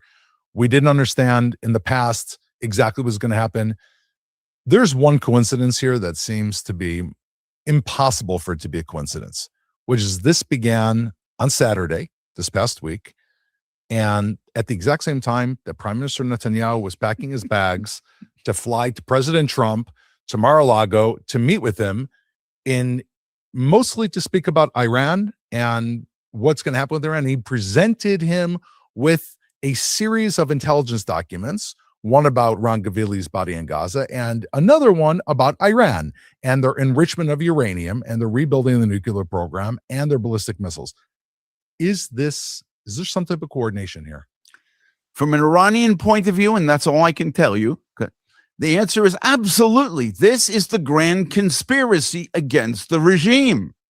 That's tuta'e buzurg is the Persian phrase. You hear conspiracies, we think you're nuts when people talk about those things. But that's how they see it. This, if you wish, when did this start? It didn't start 3 days ago. The 12-day war. What happened in the 12-day war? June, Israel's war, where we, over the course of 12 days, struck Iran's nuclear program, obliterated much of it. Okay, so what happened? Israel and America, from an Iranian point of view, they were working together. Now, what did Israel do? It didn't just take out the nuclear program. Most of the general staff, most of the military leaders, a lot of the senior civilian leaders, they're with Allah now. That Israel arranged. And then America comes in and does what Israel couldn't do. And of course, first of all, the head of the non-Muslim world. You have to understand Muslims versus non-Muslims. It doesn't mean that's the only division in the world, but from their point of view, that's what. Now, who's head of the non-Muslim world? It's the president of the United States. It's President Trump.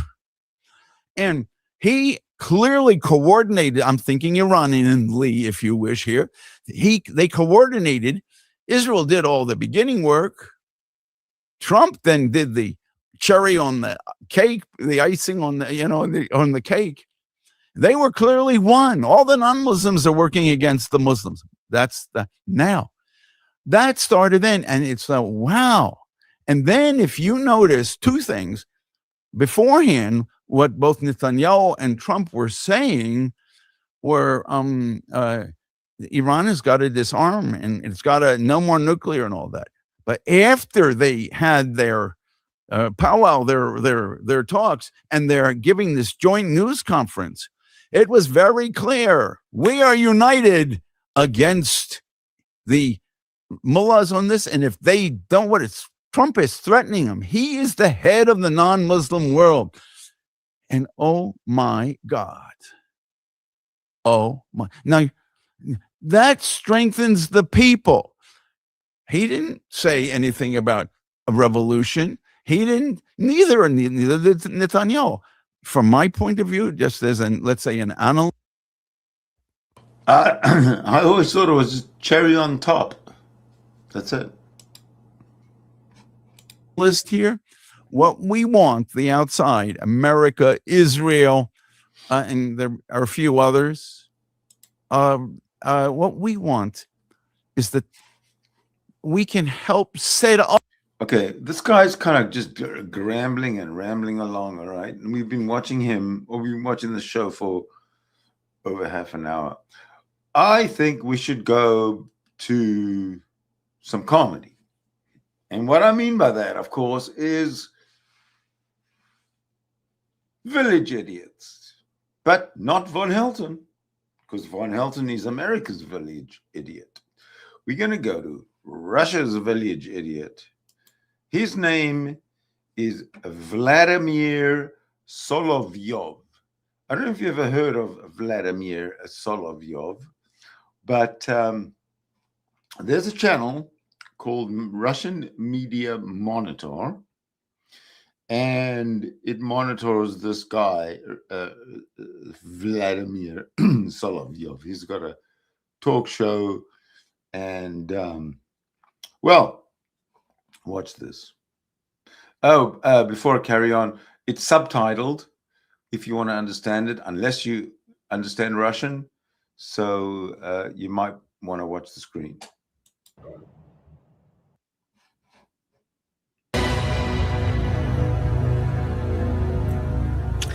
Доброе утро, дорогие друзья. Добрейшего вам утречка. Как у вас с утра настроение? Что? Волновались, да? Думали, что что-то такое случится ужасное, что вот кошмар. Вот как же. Нет, послушайте. Конечно, я вам скажу так. Нашу страну возглавляет, величайший шахматный гроссмейстер. И это уже даже не международного уровня. То есть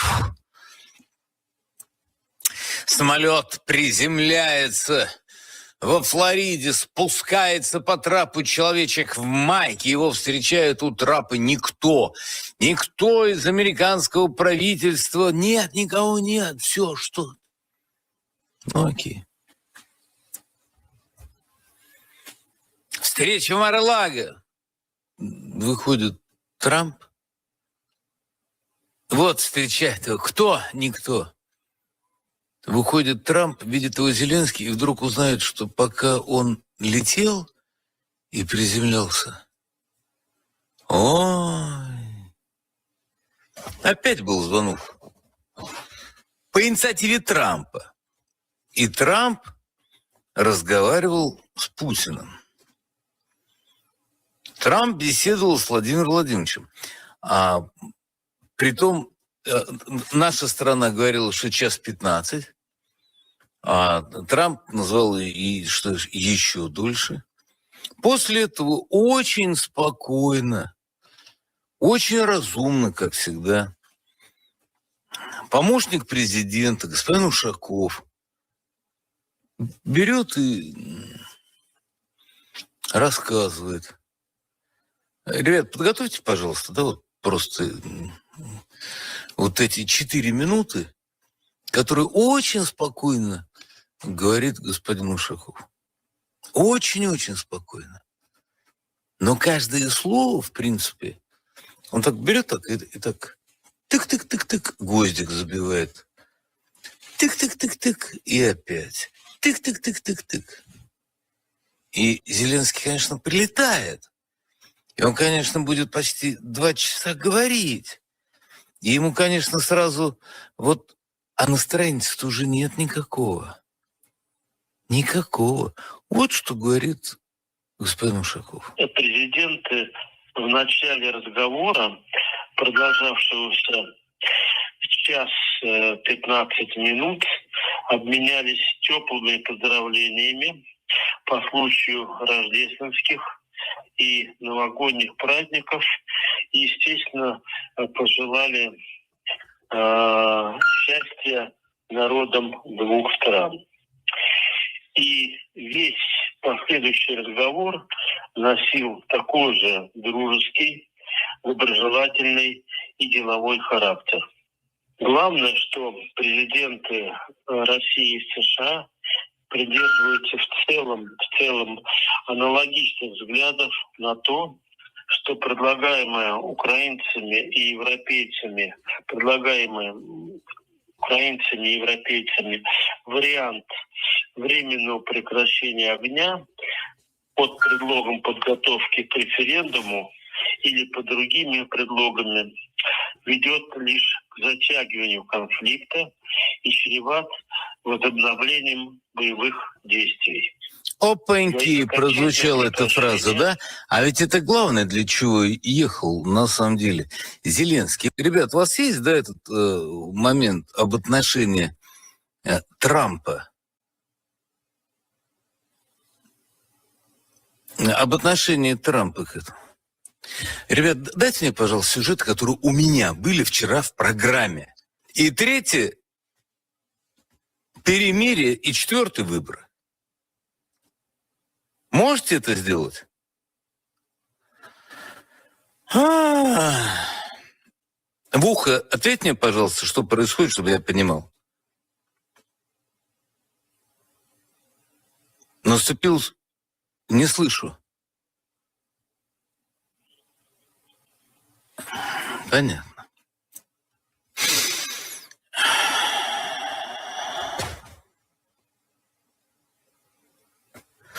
Я не знаю, что вы прислали.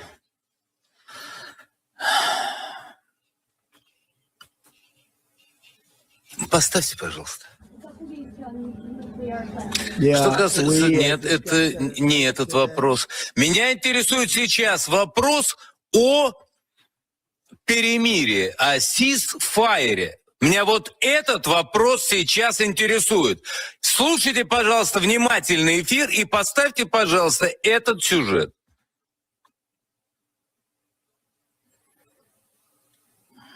Как я понимаю, я должен, чтобы все было идеально, выполнять самому и редакторскую работу. Тогда будет все гораздо проще.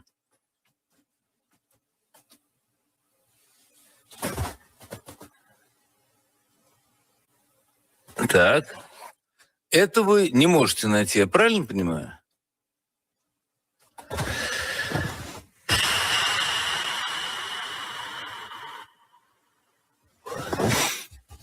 Поставьте от себя, пожалуйста, сюжет, который я прошу.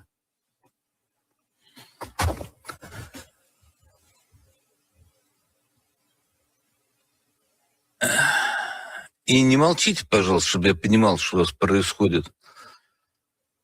Чтобы не наступала ситуация, когда наступил шок у людей, и они ничего не могут делать. Вы его ищете, вашу мать. Ну, понятно. То есть это Соловьев вчера ночью работал в прямом эфире, а всем остальным было прикольно с утра прийти и узнать, о, оказывается, что-то было. Ну, точно, конечно. Все же само собой подготовиться к эфиру. Ну, конечно, я понимаю, это же отлично все, так просто замечательно. Так вот, самое важное, что было сказано там, самое важное, потому что это полностью показывает, что происходит. Вот разговор в очередной раз, который был, он полностью сломал все планы Зеленского. На самом деле, после этого можно было и не лететь. Не лететь.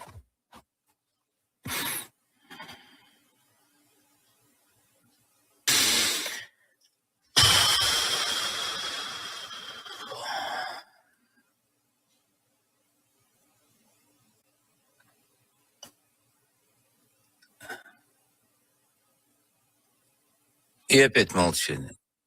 Понятно.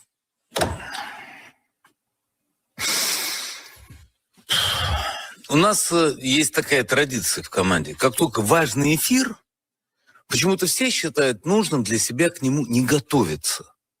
Считая, что можно находиться в состоянии такой рыбки-гуппи. С утра пришел, и все само срослось. Хорошо, будем делать вид, что редакторской группы нет.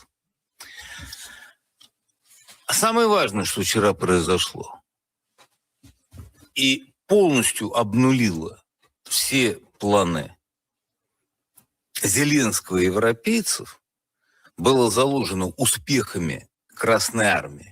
Это сломало просто все представление, все, для чего было сделано, вот эта истерика купинская, которую здесь подхватили куча истериков, ни черта не понимающих в политике, которым важно было орать, все пропало, что работало абсолютно на хохлядскую карту. С криком «Мы одни знаем правду, что происходит, скажите!» Вот все кричали «Вот на этой улице, вот там, вот тем». Не понимают, что это как раз полностью соответствует представлению Зеленского и прочих о том, что надо перед встречей, потому что надо показать, что украинцы владеют ситуацией, что они перехватывают, что у них все хорошо. Видите, русские говорят всю неправду. И вот, пожалуйста, российские военблогеры верещат, как беременные свиньи. Хотя нет, так нельзя говорить. Что вы, нет, конечно, они не верещат.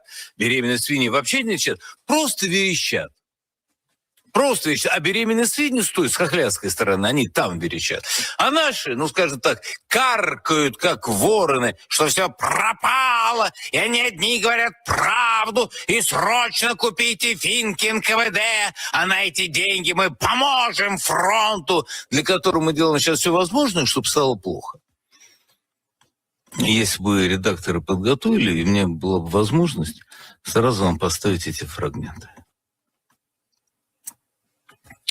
Ну, наверное, это моя вина. Я же должен объяснять редакторам, как делать их работу. И вот это, наверное, единственный вариант. По-другому же, наверное, никак не получится. То есть, если... Я же не виноват, что я их не научил. Ну, конечно, я же не виноват. Да. Ух.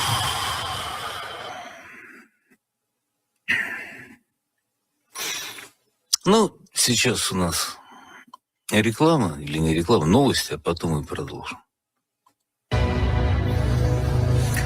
Таким образом, что происходит? Происходит то, что у Трампа нет сомнений в том, что Россия достигнет всех поставленных перед ней задач военным путем. В какой-то момент времени Зеленский, вот видите, вот эта реакция, да, вот эти улыбочки, вот это все, он устает сдерживать себя, он не может себя сдержать.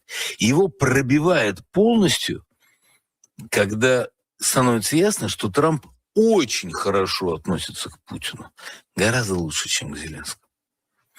Но вот посмотрите, как заходит вдруг речь о том, что Россия на самом деле хочет помочь Украине. А вот теперь давайте посмотрим еще раз на Харю Зеленского. Вот, посмотрите, да?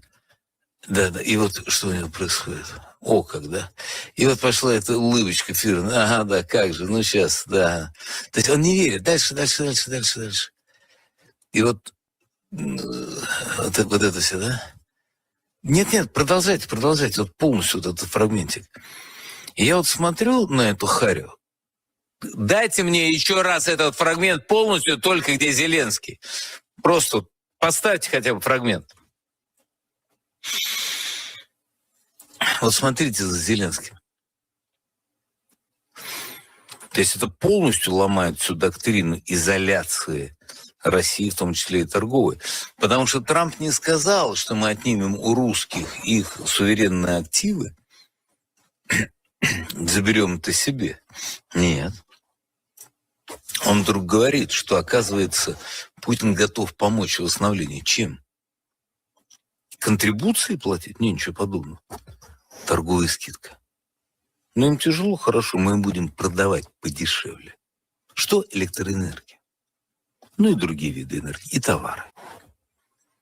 Это вообще, заметьте, во время этих встреч ни разу не было сказано о судьбе наших активов. Вообще забыли, как будто нет такой темы. Воровства нет, все. Нельзя трогать. А это был второй краеугольный камень, на котором была построена вот эта мощная крепость, с которой надо было обстреливать Россию. Про войска нет. Вообще молчание. Про численность войск молчание. Про то, что экономическая блокада молчание. Про активы молчание. Перемирие, ceasefire. Хрена. Все основные пункты украинцев летят в тартарары. И теперь еще одна заготовочка нашей страны. Вот просто так, вот такой пазл, и наш так центральный ставит кусочек. Гениально. Мы одержали победу нокаутом. По всем основным пунктам мы просто такие заготовочки гроссмейстерские сработали. Настолько все точно. И Зеленский, конечно, поплыл. Тяжело дурачку. Вам удалось найти фрагмент про выборы? Судя по напряженному молчанию, нет. Не надо его подрезать, просто его поставьте.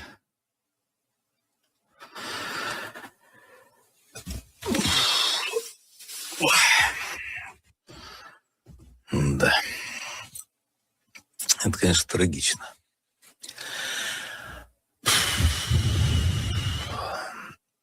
Короче говоря, как я понял,